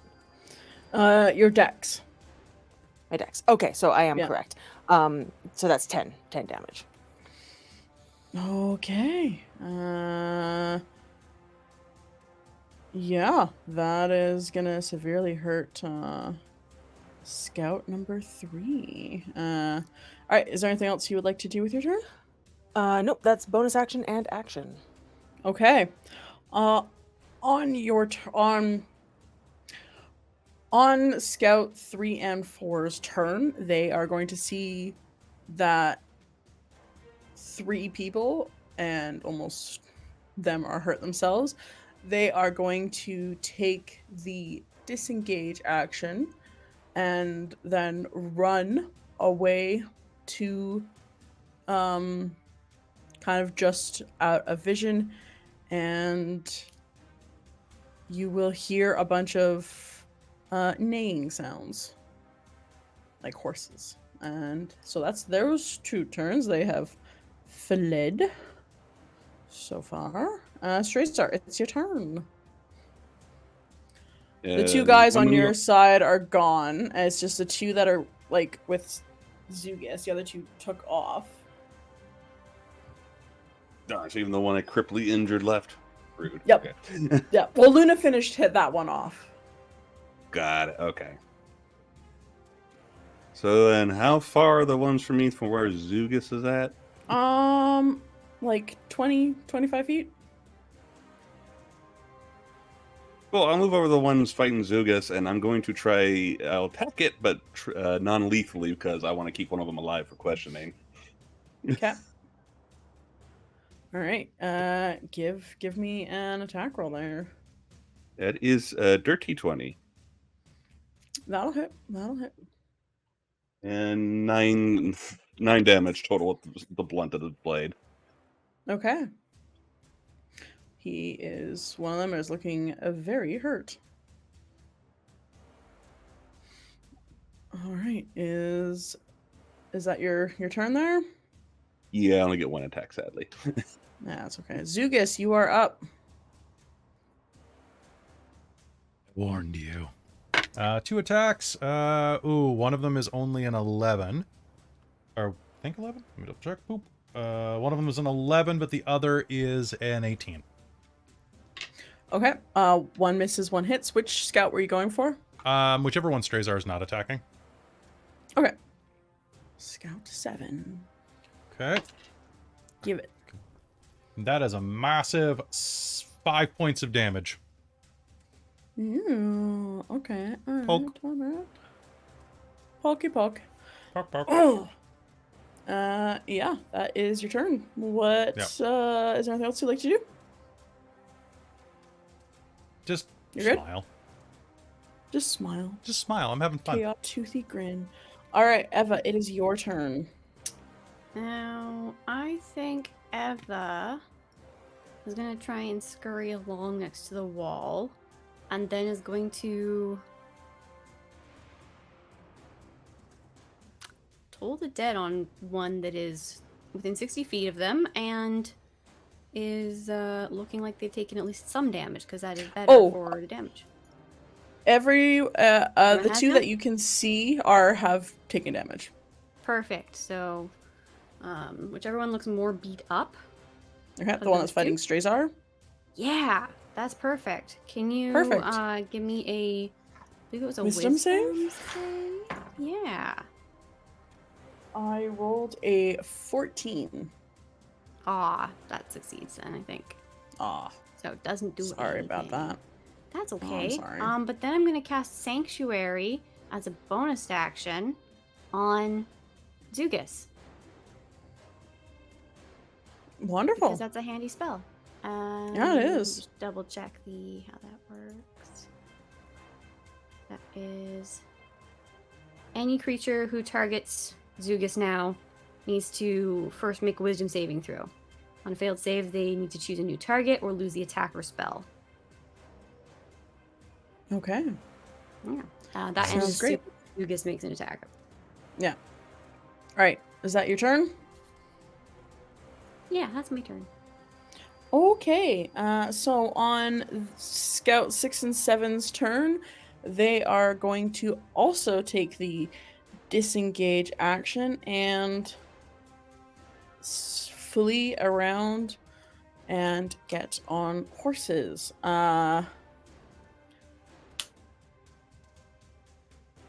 At the I think I'm gonna take I think I'll take narrative control at this point. The 4 living scouts will get on to horses and start galloping the fuck away from the village. If you would like to pursue them, we can do that, but they are looking like they are just getting the fuck out of Dodge. I think Luna's gonna yell back kind of after, wait, what's Paloma? And honestly, I think there is a great time to take a break. That was a We'll be great right stinger, back. Christine. Thank you. You're welcome. I'm getting impressed with how many of those I'm starting to get. Yep. We'll be right back.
Hello, welcome back.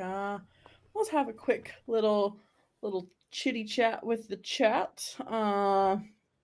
What you may or may not notice is we are going to be a little bit Eveless this next half a game. Amy's been dealing with a pretty bad migraine and was fighting through the first half a game, but needs to step back for the rest of the session. We hope you feel better, Amy, and we love you and thank you for playing. And I hope you feel better because it was a lot of fun. But you need to take care of you. So yeah, I will gray them out. We will. You agree? I'll gray them out. Or you'll gray them out. Or I can sepia them if you want. Maybe sepia works with this tone of game. All right, hold on.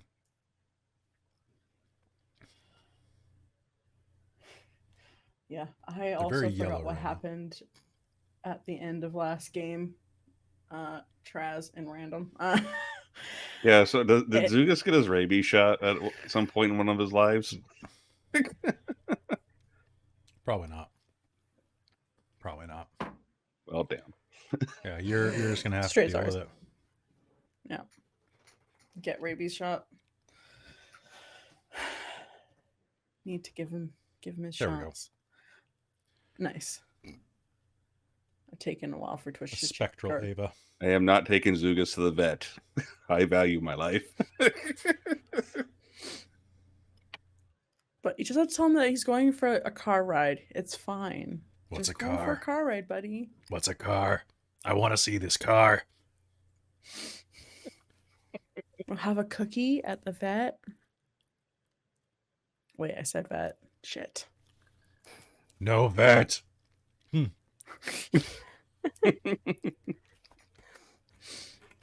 But yeah, how's everyone doing? Doing well. Good. A little Yeah. tired, but good. Mm. Same.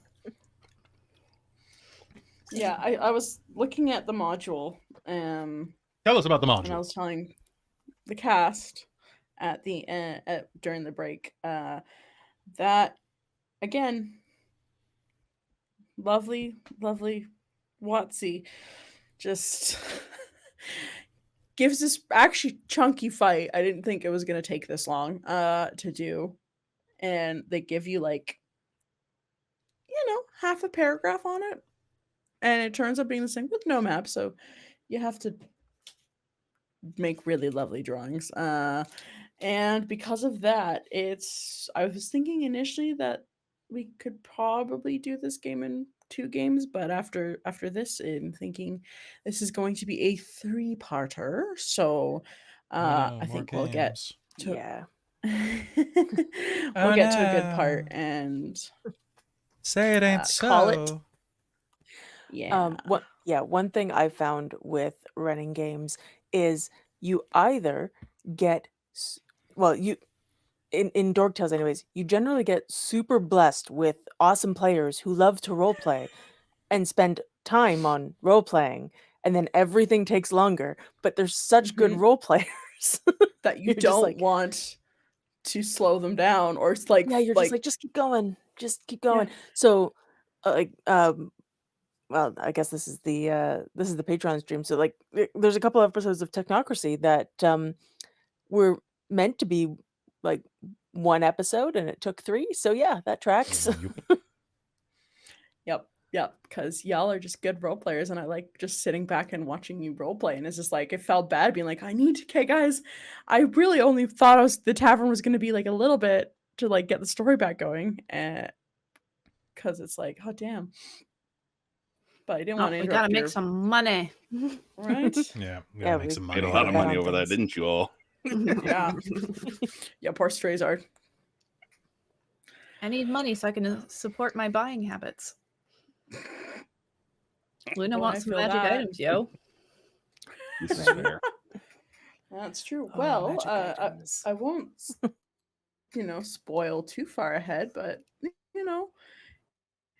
I would suggest looking in through the mine fully for loot. Loot. Mm-hmm. Yes. Why but would they hide loot in a mine? That's Why would they hide dumb. loot in a mine? Right? It's silly. It's But there silly. might be Nobody would shiny do things that. in there, so Luna's gonna look carefully. Mhm. Yeah. All right. But yeah, I think we'll get probably to the mine next episode. Because just it's been super fun having you guys roleplay, and there is I think I said this again before game that there is my favorite NPC coming up so far. They have no art, and I really wish they did because it's a fucking cool NPC. And I'm excited for the characters to meet this NPC because it's great. But Watsy didn't make art for this.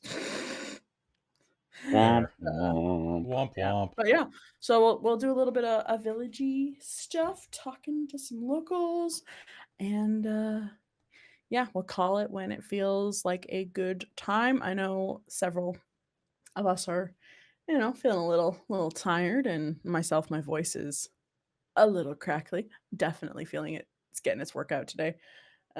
So probably not a super long game, but probably between 9:30 and 10, and I'd assume. So without further ado, I think we should get going unless there's any announcements that anyone wants to make. I'm good. I made announcements All earlier. right. Yeah, you did. Yeah, That's true. I'm good. With very, very good announcements. Let's head back into game.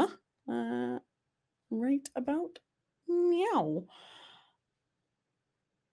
So as the dust settles on this fight and you see the other bandits are running away, proverbial tails between their legs, but realistically it's the tails flying out from the horses. And there is the village. As you start to walk in, you will see in the distance, a slender figure tends to the wounded villagers. Obviously, it looks like the bandits had come in here before and were either roughing up people looking for answers and destroying property or hurting people as well. This figure will look up to you and notice you. They will get up and start walking towards you. You realize that they are more than just simply thin. They are, in fact, skeletal. This is a figure with a skeleton clothed in a yellow and magenta dress, with a many colorful bead of necklaces hanging around from the exposed vertebrae of their neck. You must be parched after that fight, they say. How about some drinks, friends? On the house. All right, I'm gonna need some explaining here. What is going on? I'm Rufina. I own the village tavern. And I am what some people would call an olvidado. I remained here on avocado? this earth. Olvidado. I remained here after the night of remembrance instead of passing on to the afterlife.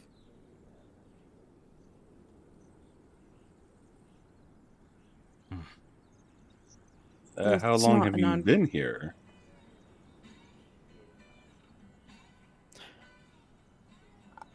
I've lived here in the village for,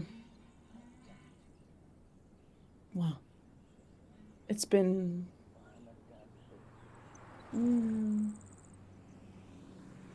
30 years since I passed, and I was, I believe, I think around 20 or something since then. But, Olvidado are not super common chances, but we're not unheard of. You will notice that people in the village don't gawk or pay any extra attention to Rufina, and people are starting to come out of the villages now that they see, or out of their houses as they see that the kind of scuffle and fight has been done, and people are more casting their gaze to you all, and with a bit of wariness, but they regard Rufina as a very like a normal member of the village.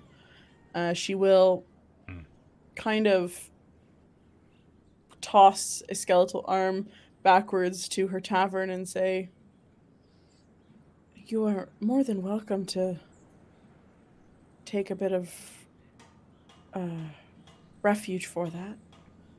I have some fresh tortillas and chips and salsa. You've got Tacos chips as well. I've got Tacos. chips, yes. Thank you. Yes. Fair. I'm assuming that's something to eat. Oh, You've it's never had a wonderful. Do taco? you like spicy food? Uh-huh. No. I'm quite good with spicy food.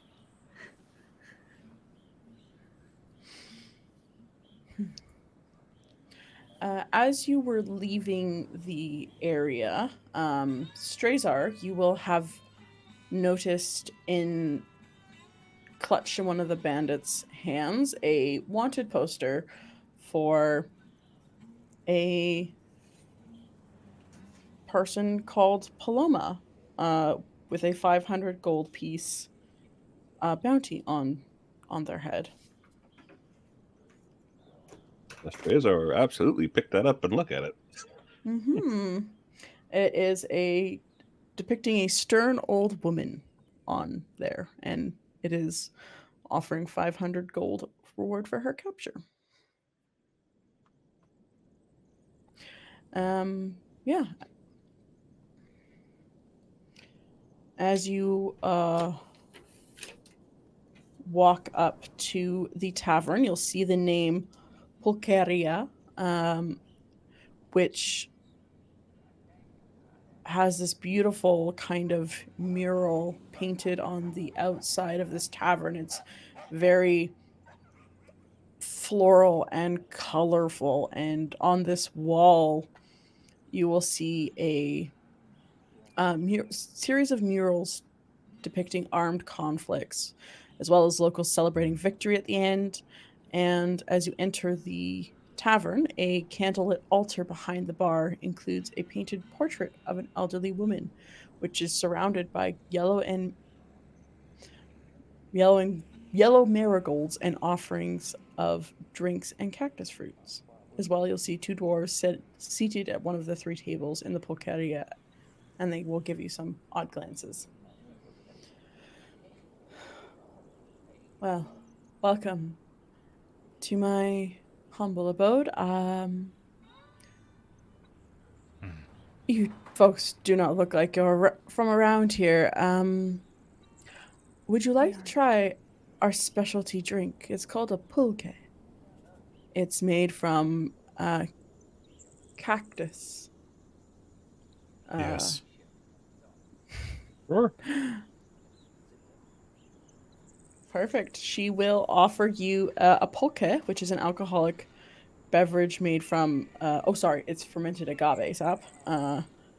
And she will also offer you fresh cactus, beans, tortillas, tacos as well. And she mixes up this drink, and she's like, this is a specialty on the house, and honestly, it's the only one I can remember to make anymore, so I hope you enjoy it, because I do not know how to make anything else. You don't remember how to make anything else? No. Is that all the people drink around here? Yeah, pretty much, yes. They seem to like it, and it's made from agave, which grows all around, so it's a abundant resource which we can keep producing. As you might notice, it's a bit dry and dusty. Not much grows here for fermenting. Agave, it's the cactuses. Yes. It's quite lovely. Thai. Cactus. I'll definitely try some. Of course. Do you mind if I'm a bit of a bard, as it were. Do you mind if I play a little just in the corner, just to keep my skills up while we rest? By all means. Our tavern has not had fresh song in a while. I would be most happy to hear what you of our traveler have in your repertoire. Thank you. Fairx, I was gonna call her Hazel for a minute. That was wrong. Fairx pulls out a fiddle and goes over to the corner and spends a bit of time tuning, and then plays.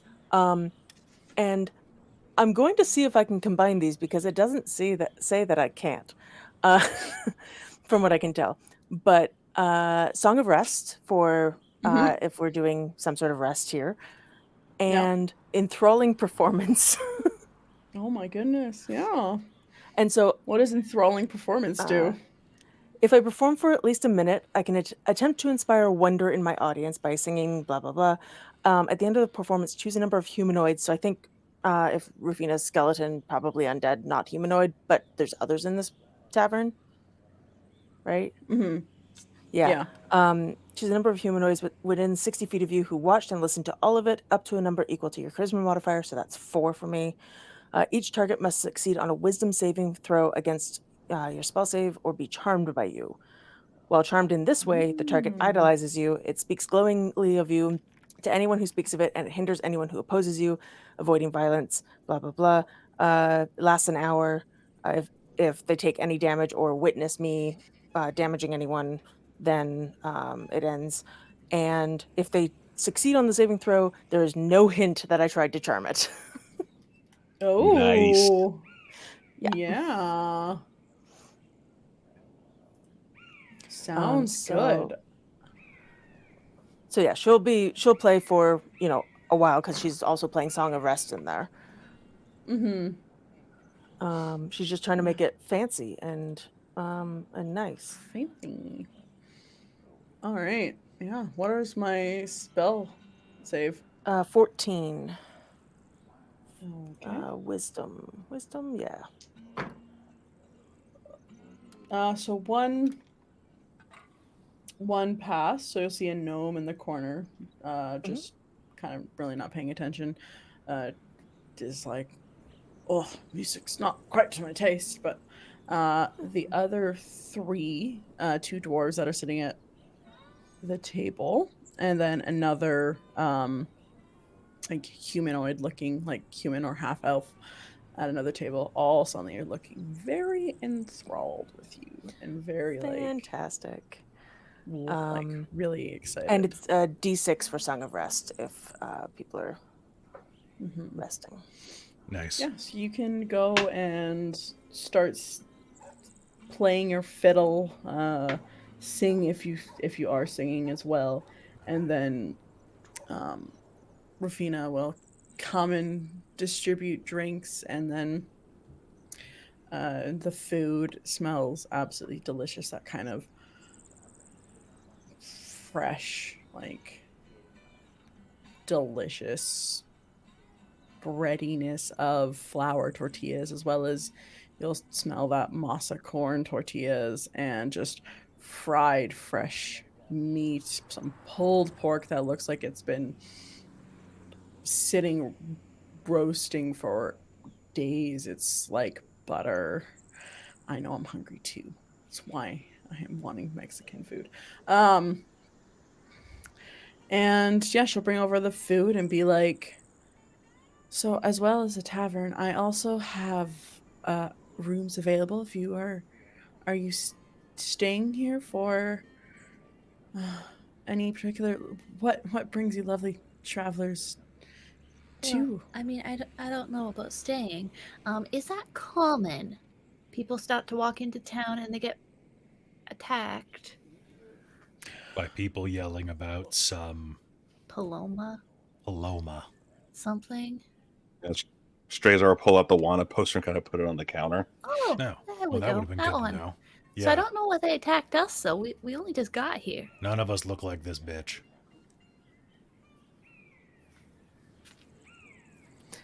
Fairx thinks a moment as she's listening to this and is like, I will not change into her. I will not change into her. I could. No. How to get 500 gold really quick. Mm-hmm. I mean, right? Maybe after we're done this part. So,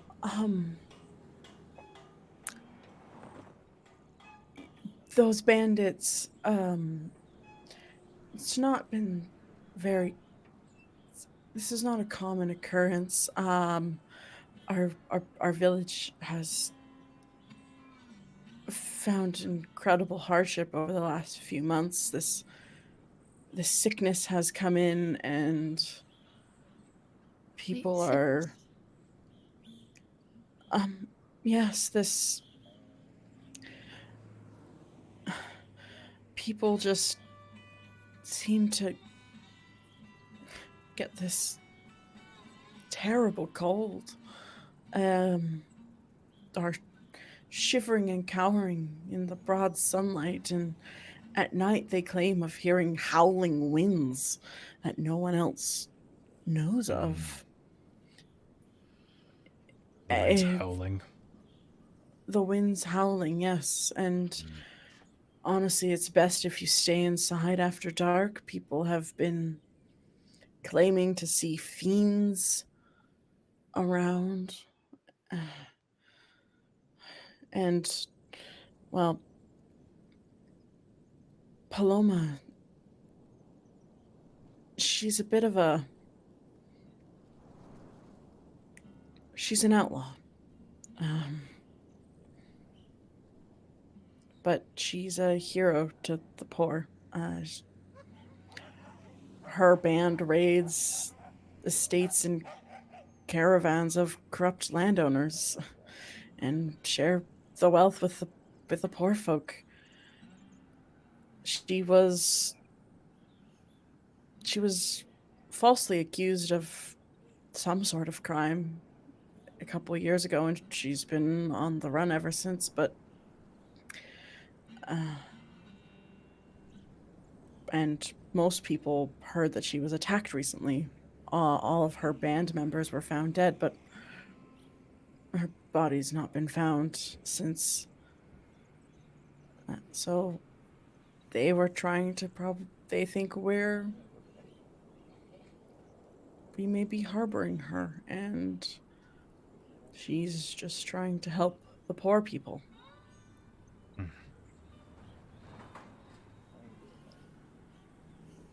And so who are these guys that tried to shoot us? I mean, their best guess, they probably work for someone who got stolen from. I know that there was recently Itzel used to own the mine just about half a day's journey from here, 14 miles.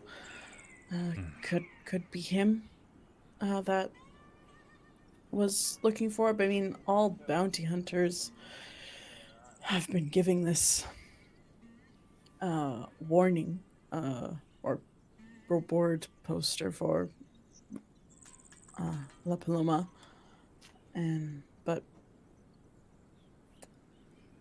I don't think that is our main worry. And as you say that, you will see through the door a very hunched over woman walking through. Can I cast Divine Sense and see if anything's weird around the area?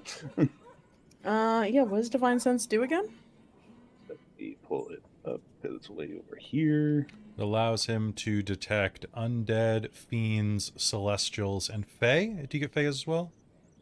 No, so Celestial, Fiend, and Undead, and within the same radius, I can also detect the presence of any place or object that's been consecrated or desecrated within 60 feet of me.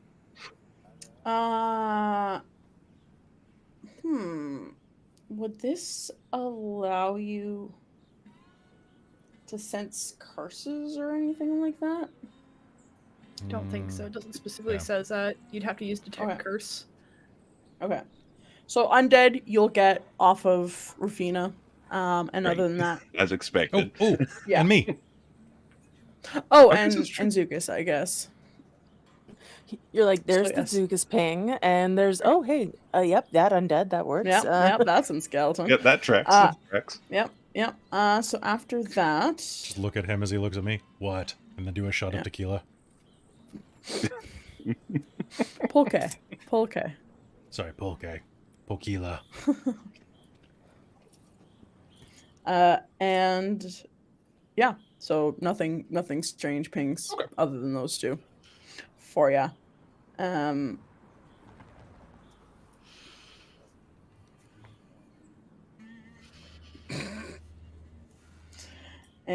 yeah, so then you will oh, actually, sorry, she doesn't emerge from the door. You'll see a cellar door opens kind of just in the corner of the tavern, and Paloma will start walking her way towards you guys.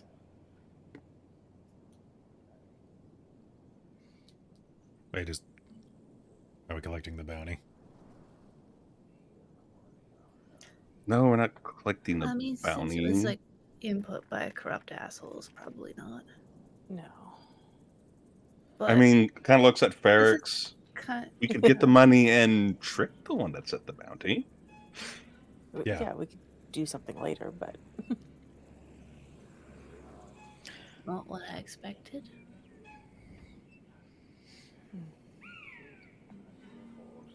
Well, hello there, you, adventurers. I was wondering if I could beg of your assistance. Rufina has communicated to me about your handiness in disposing those bandits earlier, and I was wondering if I could use you. How cute is she? Fairx's response just on her on She's her an lips abuela. is She is a little oh, yeah, abuela. Able. All right. Yay. Is, you know, usually I'm paid well for people to use me, but what do you have in Luna's gonna mind? just be like firmly biting her lips, just like. Trazelta probably spits out his drink at the sound of that. Fairx talking. As you notice, and she starts talking to her, you will see that she looks really sick. She is wrapped up in a bunch of different cloths, and she's looks incredibly weak. And she will wave to Rufina, and Rufina will bring over some more drinks and some more chips and refreshments for everyone. And she will sit down and she will go,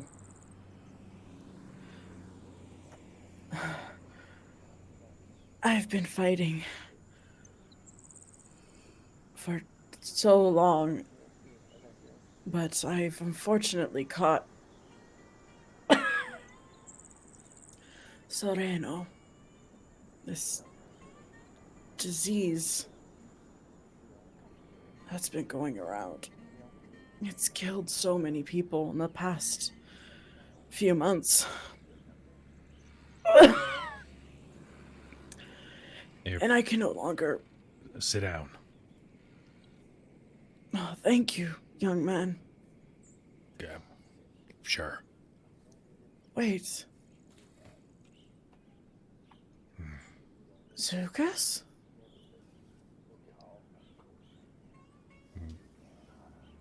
That depends on who's asking.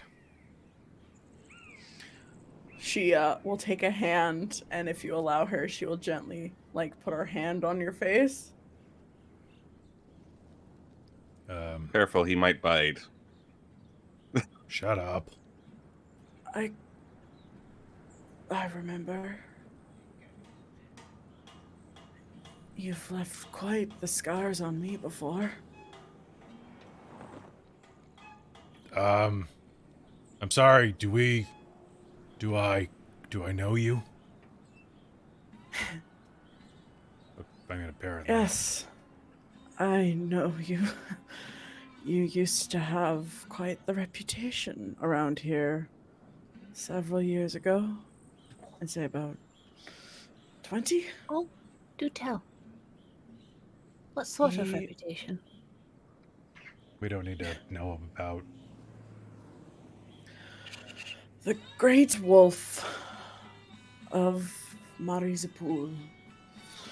Protector, lover, fighter. Spicy.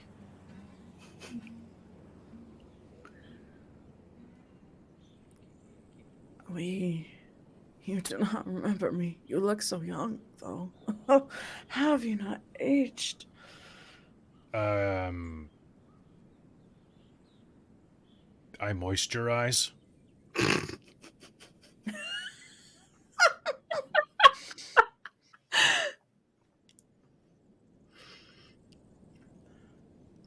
Well, I must get your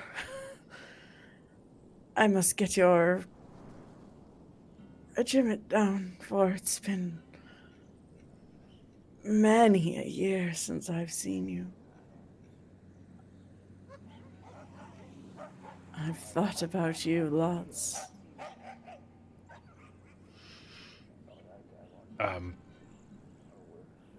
Thank you.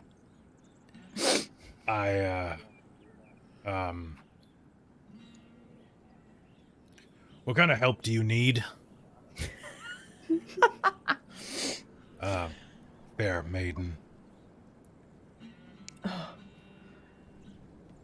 You weren't that charming when you were younger. You had that gruff daddy energy. I think Luna just keeps dying over at the other end of the table. Fairx loses it probably, at like- this point. Yep. Sitting there with her We're all head laughing and her at this arm point. on the table, just going like, no. It's too funny. Do your friends have a problem? No, they're just literal children. Even the elf. I am 22, thank you. And she'll go right back to laughing.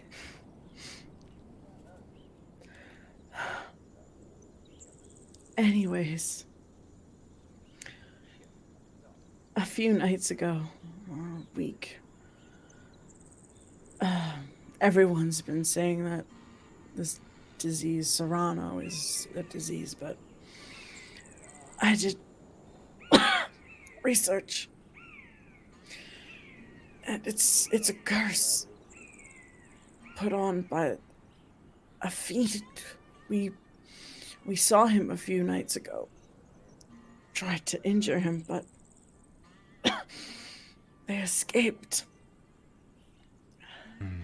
2 of my companions died in the battle. And my dear friend, Lope, a druid, he died of Serrano a few days after. He was researching the curse. And he believed that the fiend is what spreads it and what causes it. He thinks that killing this fiend will destroy and lift this curse that are affecting so many. Nosferatu rules. Makes sense. Sure. We've seen lots of strange creatures and owls flying towards Hollow Mine. We're thinking that may be where the fiend resides when they're not terrorizing our town. I need you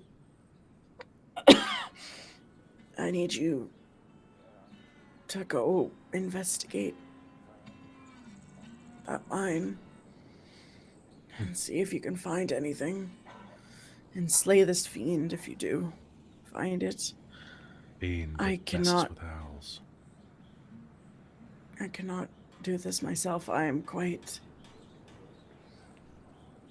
afflicted with Serrano myself. This curse is taking me, and I cannot fight. I am hiding, which is why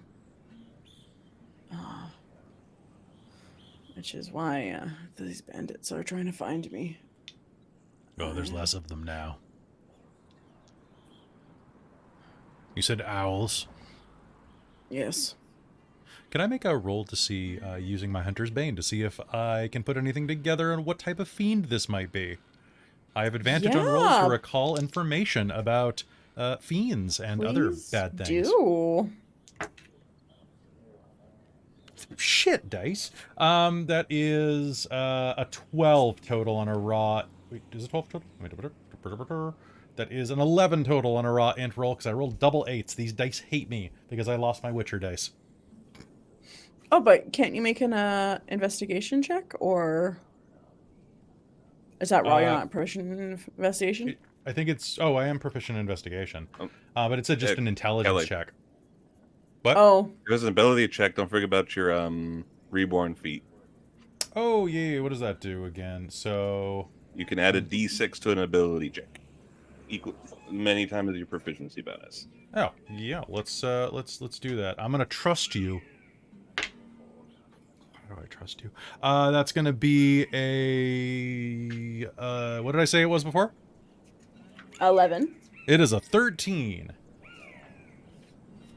I tried. Okay. Yeah. No. I'll give you some things. So what you will recognize, you do, you have heard of a certain fiend that it does shapeshift. You can't quite remember the exact name. You know it started with a T, you know that, and you know that there's probably something to do with the old demon lord Pazuzu, known to work and control demons that are shapeshifters. You don't quite remember anything about spreading curses, but you do remember the shape-shifting part.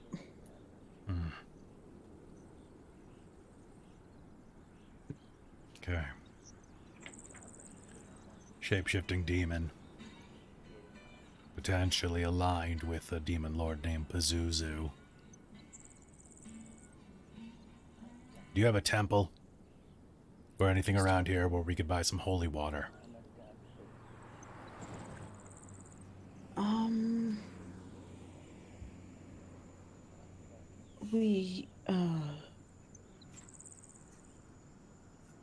It's fine if you don't. We brought a cleric too, but figured store-bought was fine. Yes, no, unfortunately, I think you would have to go to San Citlan, which is about a full day's ride. It's the main city in this area. Probably not worth it.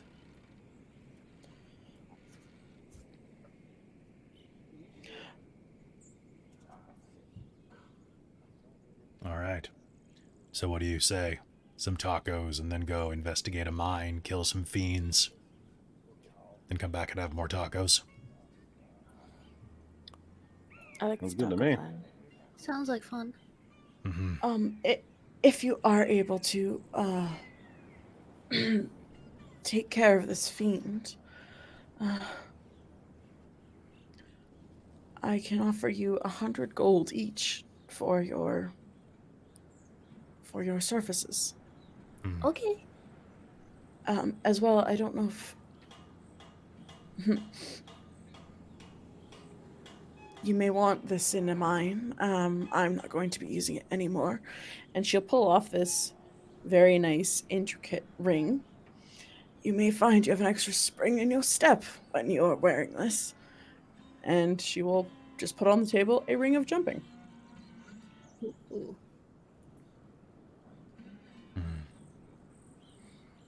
Yeah.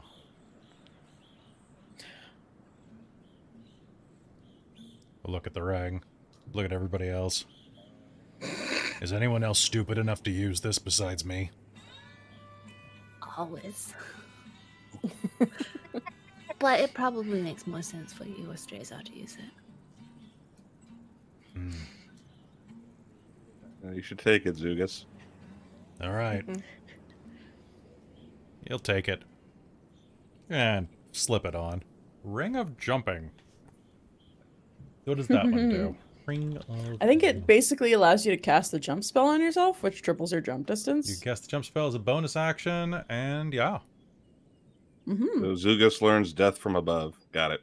Got it. Yep. Yep. Yes. Dziugas learns jump. Dziugas learns pounce. Yep, it's super effective. Yeah. Just Mario everything. Boing, boing. Is it a normal ring, or is it Boing, like an boing. earring or something? I mean, it can be an earring if you want it to be an earring. Yeah, so long as it So you grows just- when I grow. Snaps it apart, like clips it in, puts Yeah. it back together. Makes a little cuff. All right. Thank you for your assistance. I could not do this, and I really need to not see my people suffer anymore, as well myself. Now, I would really advise against you traveling there at night. That is when the Fiend seems to attack. So wait for tomorrow And, morning.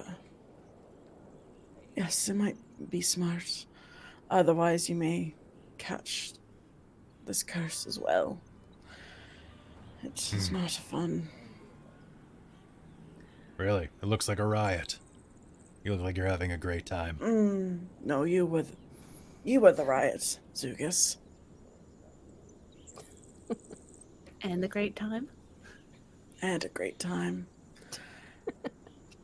If I wasn't exhausted and probably brittle, I would offer you another chance.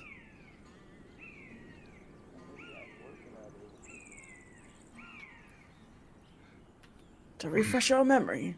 Then this curse has taken a lot from all of us.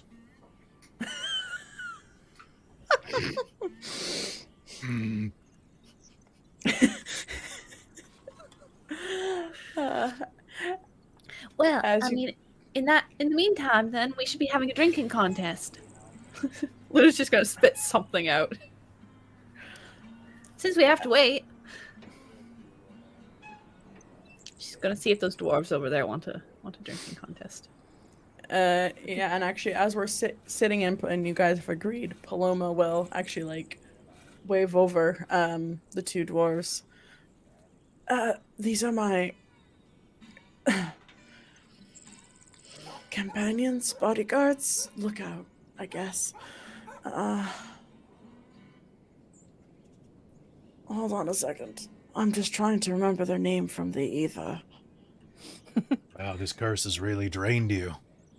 Oh, it's terrible You can't even remember Just your like I companions' used- names.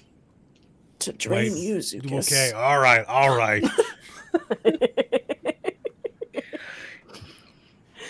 Like I said, there are kids present. There's not. This is a tavern. This is a fantasy tavern. Everybody drinks. That's fair. So this is. Or just what am I doing? They have name suggestions for the locals in the module. Robin, I'm looking at very like northern, like Nordic sounding dwarven names. I'm like, that does not fit this. That is a dwarf named Alejandro, and that is a dwarf named Balajandro. Antonio there's, and Banderas. There is Estella Infante. Oh, this is Estella Infante. She is my right-hand dwarf. And this is her brother, Alejo. They were very good audience members, I must say. Yes, you are quite the performer. Thank you. I would certainly like to buy you a drink. So I've heard there's a thing called a you. drinking contest. I've never got to try one yet. Would you do one with me? You want to is take trying dwarves to- on a drinking contest. She is using deception, by the way, Mhm. Yep. to be naive about it. She's hoping to hustle them. Perfect. Yes, of course. Well, How does it work? Could have. Well, you see, we all bet money on who can drink the most, and then we take shots until people either cannot keep their drink down or they pass out. Oh, all right then. All right. So, who else wants to be in this drinking competition? Sure. Oh, I'll join. Sure, why not? All right. Bring us all of your. Just bring out a keg of your pulque, Rafina. Rafina gives a little chuckle, and we'll bring over this keg. Little, like a little baby, like 20-liter little oak keg cask, I guess would be the proper term. An oak cask of this pulque, and yeah, you guys are free to drink the night away. I guess with some con saves from. Fairx will also. She's also at some point during the night, or before like Paloma leaves or goes like to lie down or something because she's so ill. Fairx wants to ask if she would like assistance in dealing with the bounty.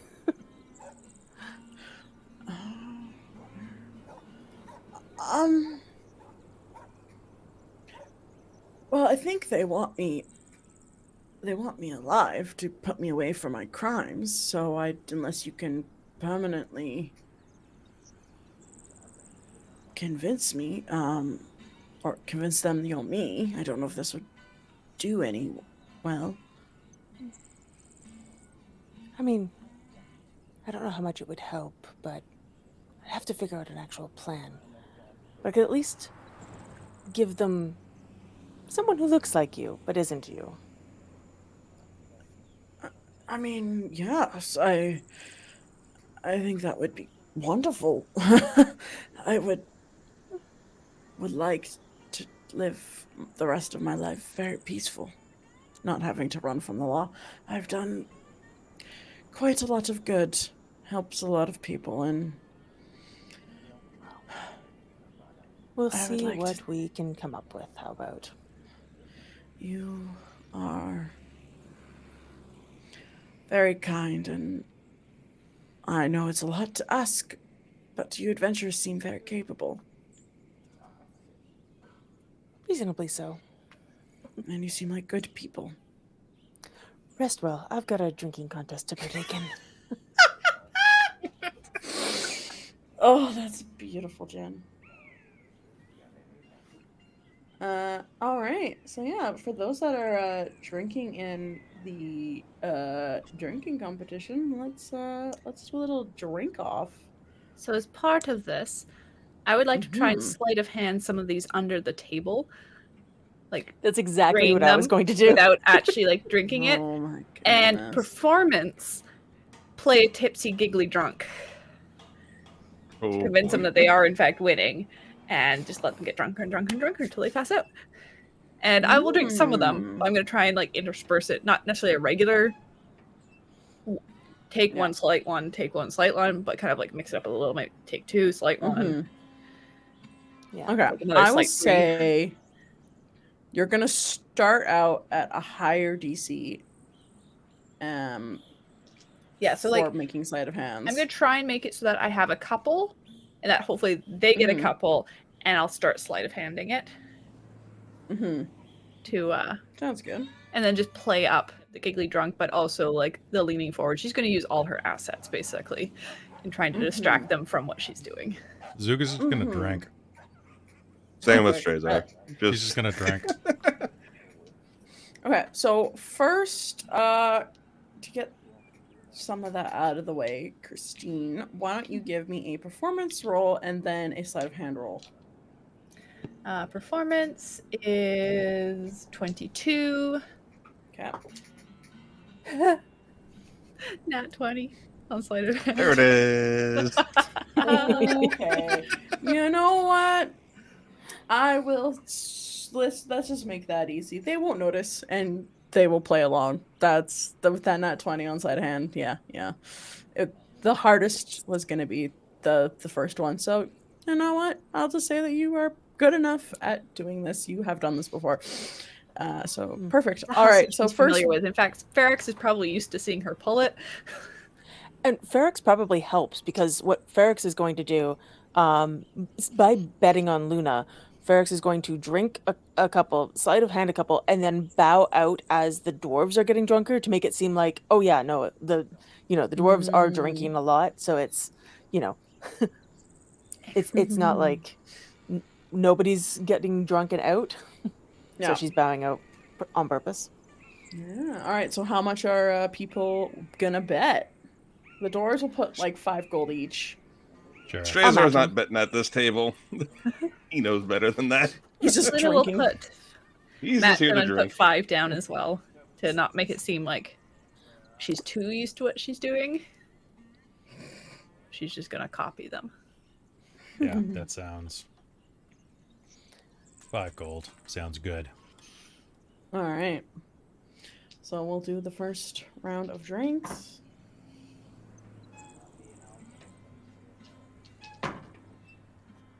All right. One of the dwarves. We are looking for the first round. We're looking for a DC 10 on your con save. 5. Okay, Strazar, you've had a few drinks already from this night. You take one sip, and it hits you in just the wrong way, and you either pass out or throw up. You can choose there, dealer. Eva like smelt the gas coming over and just like collapsed because of the negative constitution. This was like, nope. Yeah. Nope. I'm fine. I'm fine. The 22. chair tips backwards.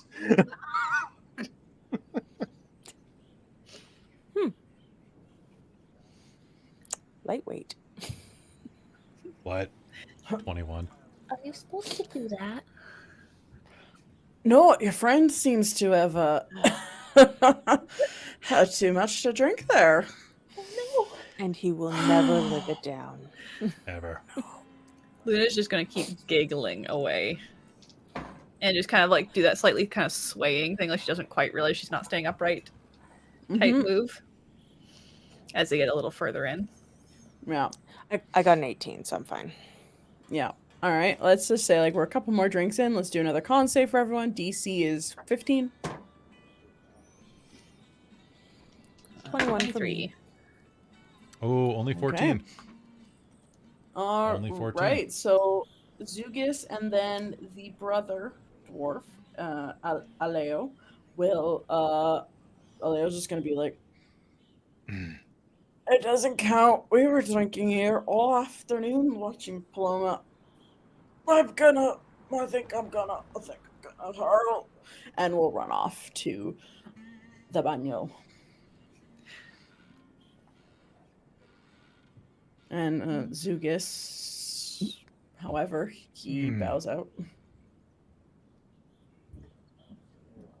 I think I'm good. And Fairx will bow out at about the same time, just voluntarily instead of by the die roll.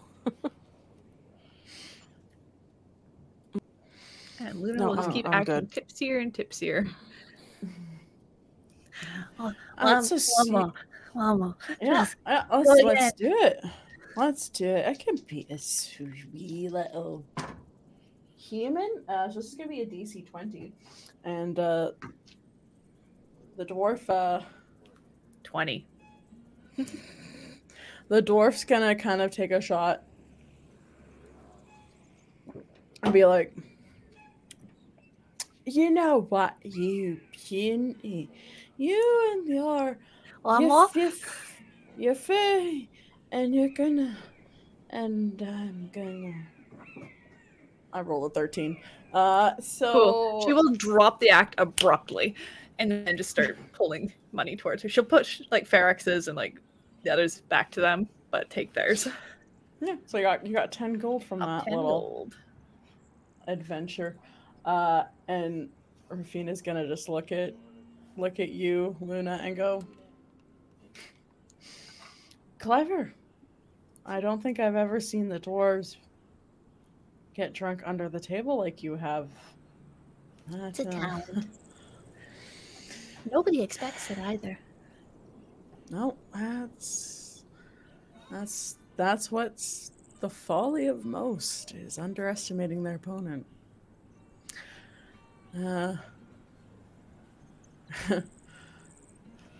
How about some I've been experimenting with fire and various things, and I think I've created this perfect food for kind of sopping up alcohol. And it's good to I would share. like to try this. Wonderful. It's these, like, the tortilla chips. I've put that with some meat, some onions and jalapenos and various things, and then cheese, and then I layered it again and again. And Well, you I had like me to at call cheese. these I call these nachos, because you're not gonna want any of these. And to chose for just What? because I chose them to be the best. So they're nachos. They're my nachos. They're nachos. Did you say you they're had my- cheese? It's Yes, and spicy she cheese. brings this Dziugas. heaping Are platter you sure of nachos. you're okay with that? Dude, I could probably try again.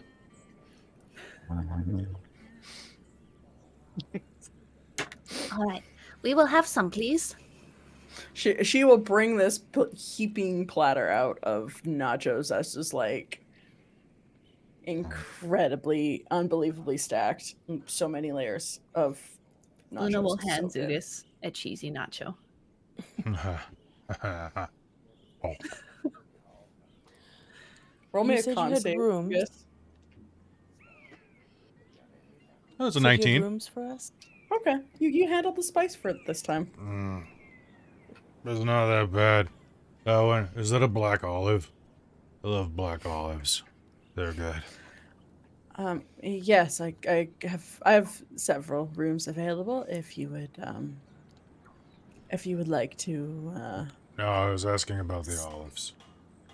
Yes, black I- olives. You can't live in a black olive.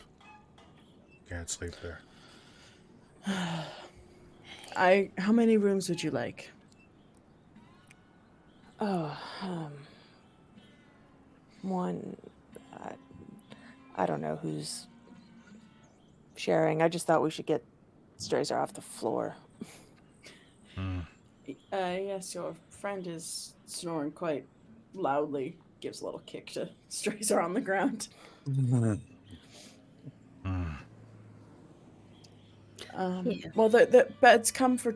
There's gonna two single Take a beds in cheesy a room. nacho and wave it under Strazar's nose. See if that wakes him up. Roll for lactose intolerance. Okay, the smell of cheese does not make me not want it, even though I'm lactose intolerant. But you're not an elf. It's true. It's okay, fire. You know what? I'm not an elf, but I'm the DM.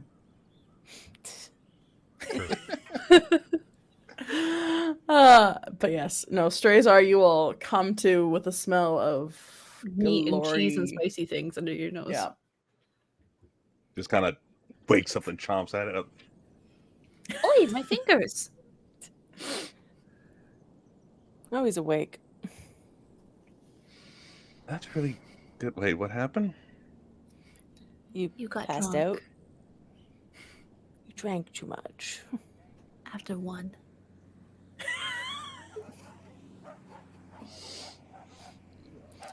Fairx is gonna reach over and just kind of pat Strazar's head, like it's okay. You know I'm a lightweight. I mean, I don't Then go why did drinking. you try to drink with the dwarves? What else am I going to do right now? That's why I didn't bet. I'm not stupid.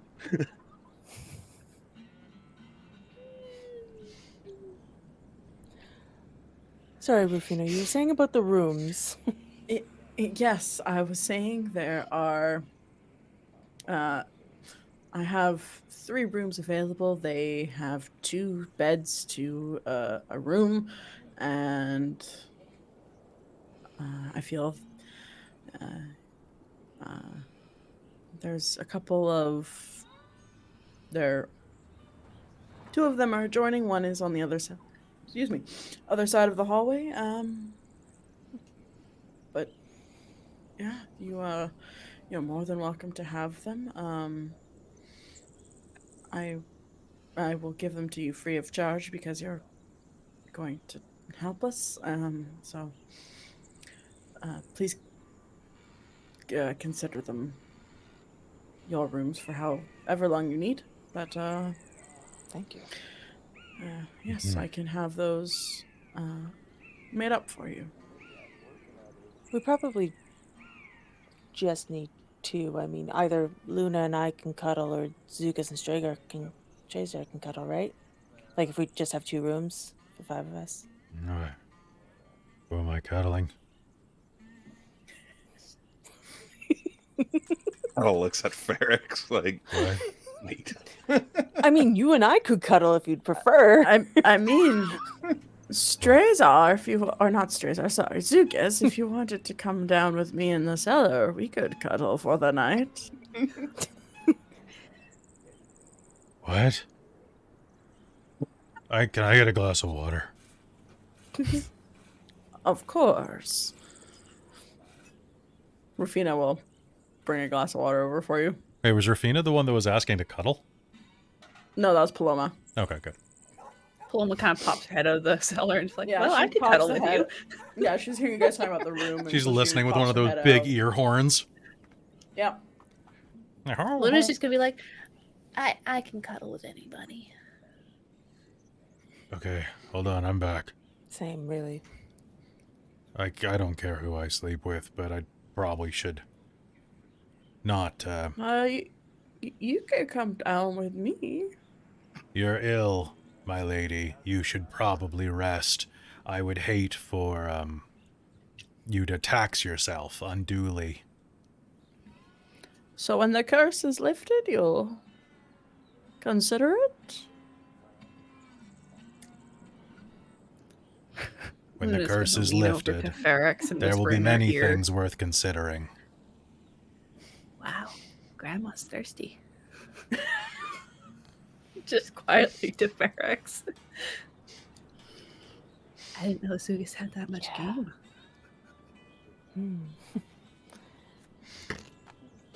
All right.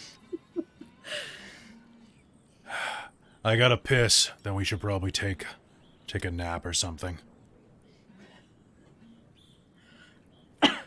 Probably wise. Ugh.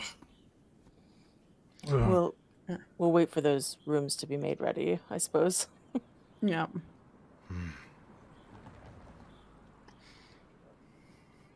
As you are waiting for the rooms in Dziugas, you go out and take a piss. And can you roll me a wisdom saving throw, please? Oh no, Oh. did you go outside? Well, Wisdom save, that is a 14. Nice. As you're out there, Just in the alley, just... yep, you are going to get a flashback. Very similar night is this, but you are walking down this street. You've been here before, and you are hand in hand or side by side. I won't put hand in hand into your character, but you're walking side by side with a very young, beautiful looking dwarven woman that has the same smell as that old woman that you recognize. And you guys are just walking down the street, and you get that flashback. Can I ask you a question about that? So wait, is Paloma a dwarf? Because it's only been 20 years. Oh, that's true. Yeah, you're right. Is she just She's a short? gnome. She's a gnome? Yeah. Oh wow, maybe it was more than She's a 20 rock years gnome. ago. Yeah. She's with dwarves, but she's a rock gnome. Yes, according she's to a rock gnome. Yeah. 5e tools. Yeah, sorry, I got confused. But yeah, so maybe it's been more than 20 years. She may not remember because she feels like she's an old All woman, right, but, all right. So, wolf, a gnome, eh? Mm-hmm. That's physiologically possible, but yeah, she had the same. Brandon in the chat says she's had a rough 20 years. Yeah, she's had the same 20 years that Obi-Wan Kenobi had, or the Dumbledore had. Yeah, pretty much. What teaching will do to you, man. You know what? They didn't throw a number out for me. I threw that number out, and it was wrong. It's fine. It's fine. It happens. She's old enough. It's been a time when, didn't you know, when gnomes turn 119, nothing happens, but 120, it's. Also, I mean, probably just forgot the one. It could have been 120 years since Dziugas has been there. Yeah, this is true, and considering the fact that what she's been saying about the disease or curse or whatever they're under, it sounds awful. So. Maybe it just aged her very quickly. Maybe that's why you die. I'll give you a hint. Mechanically, if you get this curse, if you fail a con save, you gain a level of exhaustion, and you have to make this con save every hour. Ooh. Yeah, okay. She is at exhaustion level 3 right now. Oh no. Yep. Yeah, so that's it's not a great disease. You guys don't want to catch it. 3 hours ago, she was young and spry and just fine. Damn. Yikes. Yep. All right. So yeah, you'll get that little flashback. And yeah. Oh well, gnomes go up to 4 feet tall according to their wiki, so that's anatomically possible. That's why she had a very good time with you, Dziugas. Apparently. They can live 350 to 500 years. How long ago was this? You know what? Let's cut the difference. Let's say that she wasn't young, but let's say that she's in that like Selma Hayek now age. Okay, yes. Where I would kill just about anybody just to have like a nice dinner with Selma Hayek. Okay, yeah, you're right. At fine. her So current age. Young. But still in her like her 50s-ish, 40s. Yes. 40s to 50s-ish. Yes. Yeah, okay. Yeah. That's a little more sensible. That could be like 120 years ago. Yeah. There's also the enlarge spell. Yes, there is. But I think that if Dziugas cast that on himself, it would be trouble. I think they mean the dwarf, the gnome. Paloma could cast enlarge. On No, we Dziugas, know that would what still be chat trouble. meant. They just want some the boys Generation V shenanigans. Oh my god. It looks so huge in these hands. It's a good show, guys. Watch it.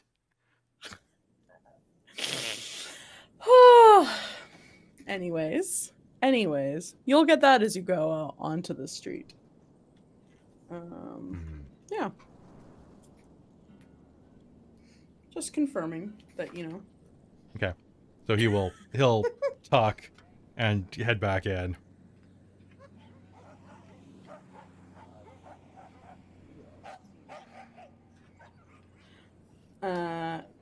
Rufina will come down and be like,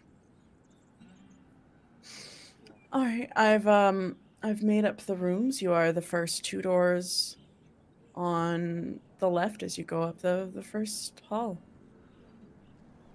Thank you. And I hope you sleep well. I can have some huevos rancheros ready for you at first light if you're trying to get out early. Mm-hmm. Thank you. That's probably for the best. Yeah. Again, we are very grateful, and I think you are the perfect heroes at the good timing. Wait till we do something heroic, at least. Mm-hmm. Very true. So far, we've just drank a lot, and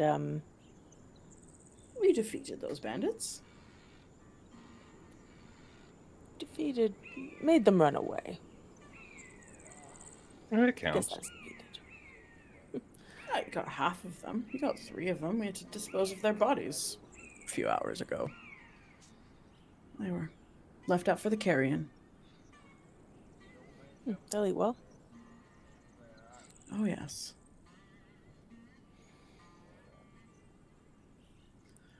All right. Well, if we're leaving at first light, we should Mm-hmm. get some rest. Yes.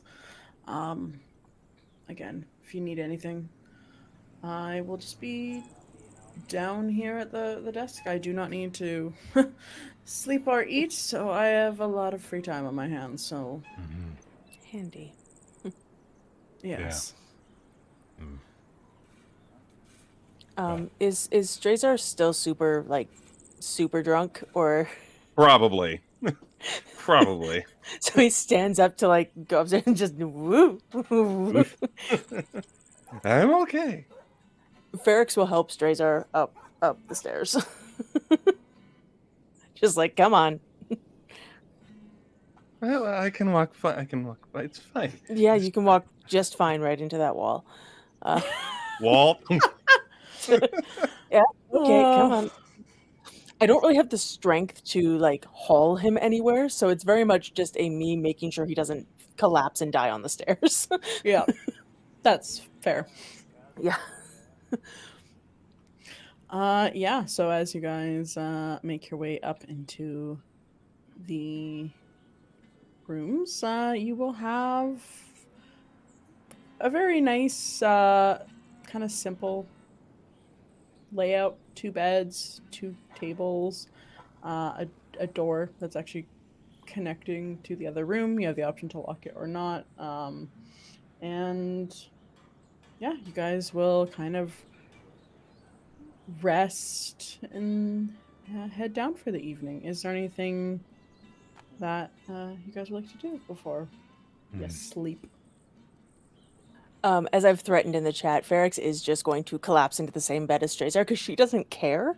And if Strazar's just Fantastic. passed out, then his reaction upon waking will be funny. Mm-hmm. So there's one room so we have 2 rooms with total of how many beds? 4. Okay. Yeah, there's Well, 4 there's beds and there's Eva, 5 too. of us. Yeah, we're leaving Yeah. Eva to figure out what she's gonna do, which is probably gonna be end up in a bed somewhere with somebody.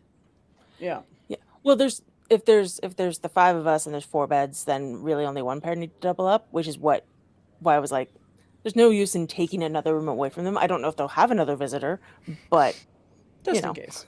just in case. It feels Yeah. nice. Plus, Fairx can do this. And not do anything untoward, but just see what happens when he wakes up. Because she likes to tease him like this. Yeah. All right. So there's a bed for everyone that wants it. Perfect.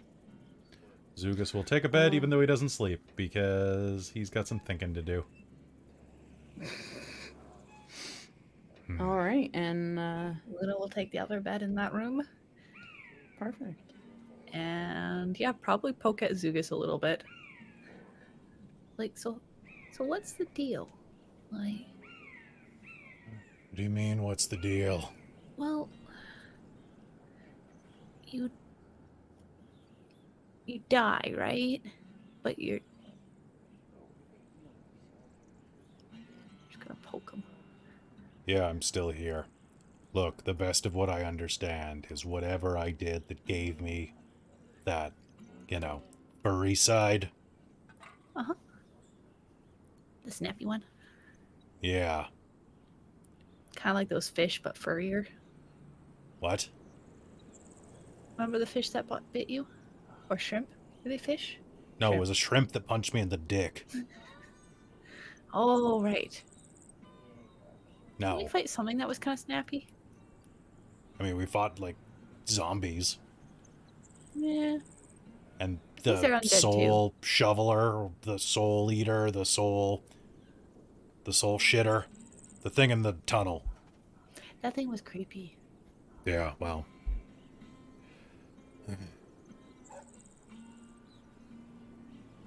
So did this steal your memory? I don't know. I guess dying takes it out of you. Crazy. I don't know. Yeah, it's probably something that just kind of falls out from either trauma or... Just I don't know. keep a diary. Then you can read back of what you did. Maybe I have one. Maybe I just don't remember where I put it. Fair. Right? That would make it difficult. You just have to find Yeah. somebody you really, really trusted in whichever life you're in currently, and leave it with them. Yeah. Then they have to find you. Well, I'll ask Voterl when we get back if she remembers anyone like that. Yeah. But presently, no. As far as I know, I'm just kind of stuck because of the wolf part. I'm sorry. That kind of Why? sucks. I mean, it's nice that you can still live, but it kind of sucks that you don't remember anything. At least I would think it would suck. Maybe. Then again, maybe I was a massive fuck up. I don't know. You're really competent. I wouldn't think that would just be learned from, like, losing your memories. She's going to kind of Yeah. pat him a little bit. Thanks. You're welcome. Who knows? Maybe it's just waiting around the corner. Well, I'm sure we can fix it if it is. Between Fairx and I. I'm sure we No can poke you back offense. into the right way. I don't want either of you poking me, and I don't want either of you inside my head. I wasn't going to try and get inside your head. But I'll tell you if you're fucking up. Oh, well, that's fine. Yeah. There you go. I don't want to be in anybody's head. That sounds... It's bad enough in mine. I can't even imagine what goes on in there. Many, many things. Do you think Ava's alive? Ava! Probably. Doesn't... She's done this before, though, right? She just kind of gotten distracted. As long as she didn't go outside. No, she's huddled up on the covers over there.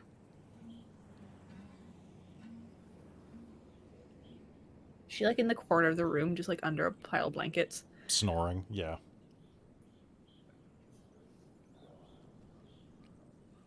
Still breathing? She's still alive. I gotta be honest, I'm really looking forward to going into the mine. Sounds like it could be quite fun. Yeah. People, I'm not very good at. Fiends, Killing things, though? I'm better at that. Me I too. like to stay in my comfort zone. You know what's funny? You ask anybody on the street, if the two of us are walking together, who's scarier? And they'd say me. That's just because they don't know me very well yet. Yeah.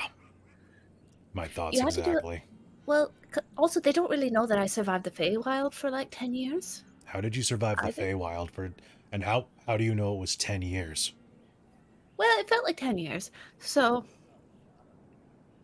And last time I checked, I'm a lot bigger than I was when I went in. So, Are you talking about, like, taller or your tits? both. Fair enough. But, yeah, you survived the Feywild by A, going crazy, and B, killing everything that fucks with you. Fair. Well, Which is why I'm so good at, like, hitting people in the face with, like, spells. You have to learn to do it fast. well then I'm glad that, you're on my side. I also have a really adorable friend who helps distract people now. Which makes it even easier. When somebody's distracted, it's just that much easier to hit them with a spell. I would not As really you had pulled describe the Fairx as... blankets. I was gonna say, as you pulled the blankets away, you saw Chaos was curled up with Eva sleeping very cutely. I wouldn't normally call Fairx cute, but... Hot? Nah, whatever. Distracting. You've got that right. I meant Chaos, but yes, Fairx does work very, very well. Fairx is chaos. And we've had a month of getting used to it, too. So we've learned how each other works. Are you So I imagine if we ever ended up in the Feywild together, we would have an excellent time. Wait. You and Fairx are, Are you two... I don't know. It doesn't put a good image in your head?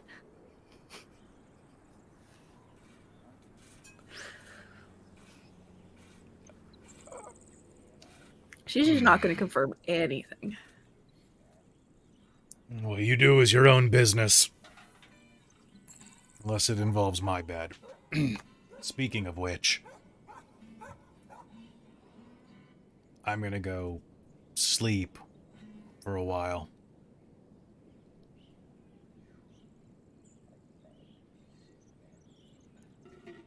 Okay. And he's gonna go hide. He's gonna go hide. Perfect. Strazar and I think like Fairx, Dziugas will were you wake doing up anything? with like chaos curled up against the back of his neck or something. Fair. No. Strazar or Fairx, would you like to do anything before we kind of rapidy-dappity? No, I think Strazar kind of passes out from all the drinking. Yeah. And I think Fairx is just like, I'm just going to sleep. Here's a comfy spot. Glom. Glom. And as we kind of pan out from the inn, seeing a shot of both all of our party members snuggled in beds or hiding, or snuggled in a blanket fort, the camera will zoom out to the city or town, I guess, and we will see a owl that is staring at through the window of the party and then flies off towards the direction of Hollow Mine, which we will tackle next year. Next year? Yeah. Oh my god, that's that's so so far. long. Such a long break. No. There's all the next year jokes. Yeah, right. But yes, that is where we'll call game tonight, and then we will resume episode 5. Yeah, at Episode 5. at the mine, with Amy back, so we can have a nice Yay. full party because shit's gonna get wild, guys. I'm so excited. I'm gonna bite somebody. Yeah, you are. Please don't be me Strazar. this time. Oh, I already called it. I already said Damn it. Strazar. Damn it. Damn it. Damn But it. yes, thank you everyone for joining us tonight. Thank you so much to our audience. on our Patreon who are watch this live in 2023. So, in Twitch when this is airing later, now in 2024, all the jokes about next year will seem very far in the future, Very, but actually very we were dated. referencing. Yeah, we dated this episode. Mwahaha. But thank you so much, Patreon, for watching live. And if you are watching this on Twitch and want to see the episodes early when they air on YouTube, you can join our Patreon at patreon.com/dorktales, where if you join the $5 tier and up, you get to watch 1 to 4 to 6 games a month extra on our Patreon. And we get to say, if you're at the higher tiers, we get to say your name at the end of the episodes. Like, I'm going to try this. We're going to start with the world building producer. Divine. Divine producer, which is Kelly's mom. Thank you so much, Kelly's mom, for forcing Kelly to sleep, because we know that he does not do that much. Then we have our wizards of the Patreon, Tammy, the Forever Cleric, and the Ink Goblin, who we both wish cast so many spells this holiday season. I don't know, I'm doing holiday themed stuff now. I decided halfway through. We have our High Council, who, Taryn. We have Buddy, Amberthist, Raven with Baubles, Karash Urquhart, Chef Eladeth, Larouk, Sorcerer Sanguine, Mike Baxter, and Kalona Curd. Thank you all for funding us to be able to do these crazy, crazy games. I absolutely enjoy running, and I love getting back into the dungeon mistress seat, and hopefully we get a little bit more regular scheduled games going forward again now that harvest is over. And thank you so much, everyone, and I hope you have a great night. Players, anyone want to say any final words before we go? Thank you so much, Robin, for rolling with my just random chaos that I decided to bring in. My random ideas that just keep coming up, and you just roll. That's great. Roll with it. So great. I keep adding new challenges to you as I come up with them. Yes. Oh, it's a pleasure. I really enjoy running for the Thirst Trap crew, which is just so beautiful. It's so beautiful. Seeking local gilfs in my area. The G stands for gnome. The G stands for gnome. Good night, everyone. And on that note, I would like to say, wish everyone an upcoming happy holiday season, and thank you so much for supporting us here at Dork Tales. I will see you in 2024 as your Dungeon Mistress. I'll see you before then in other games, because things like our Extra Life Christmas special is going next Sunday, so please come and join us for that, where I'll be running Bloodboat. So I guess you won't see me in the Dungeon Mistress seat one more time. I lied. You will. How dare you? We'll forgive you. How dare you? I know. But yes. All right. Have a great night, everyone, and I'm gonna go sleep and rest my voice. Good night, Bye-bye. everyone.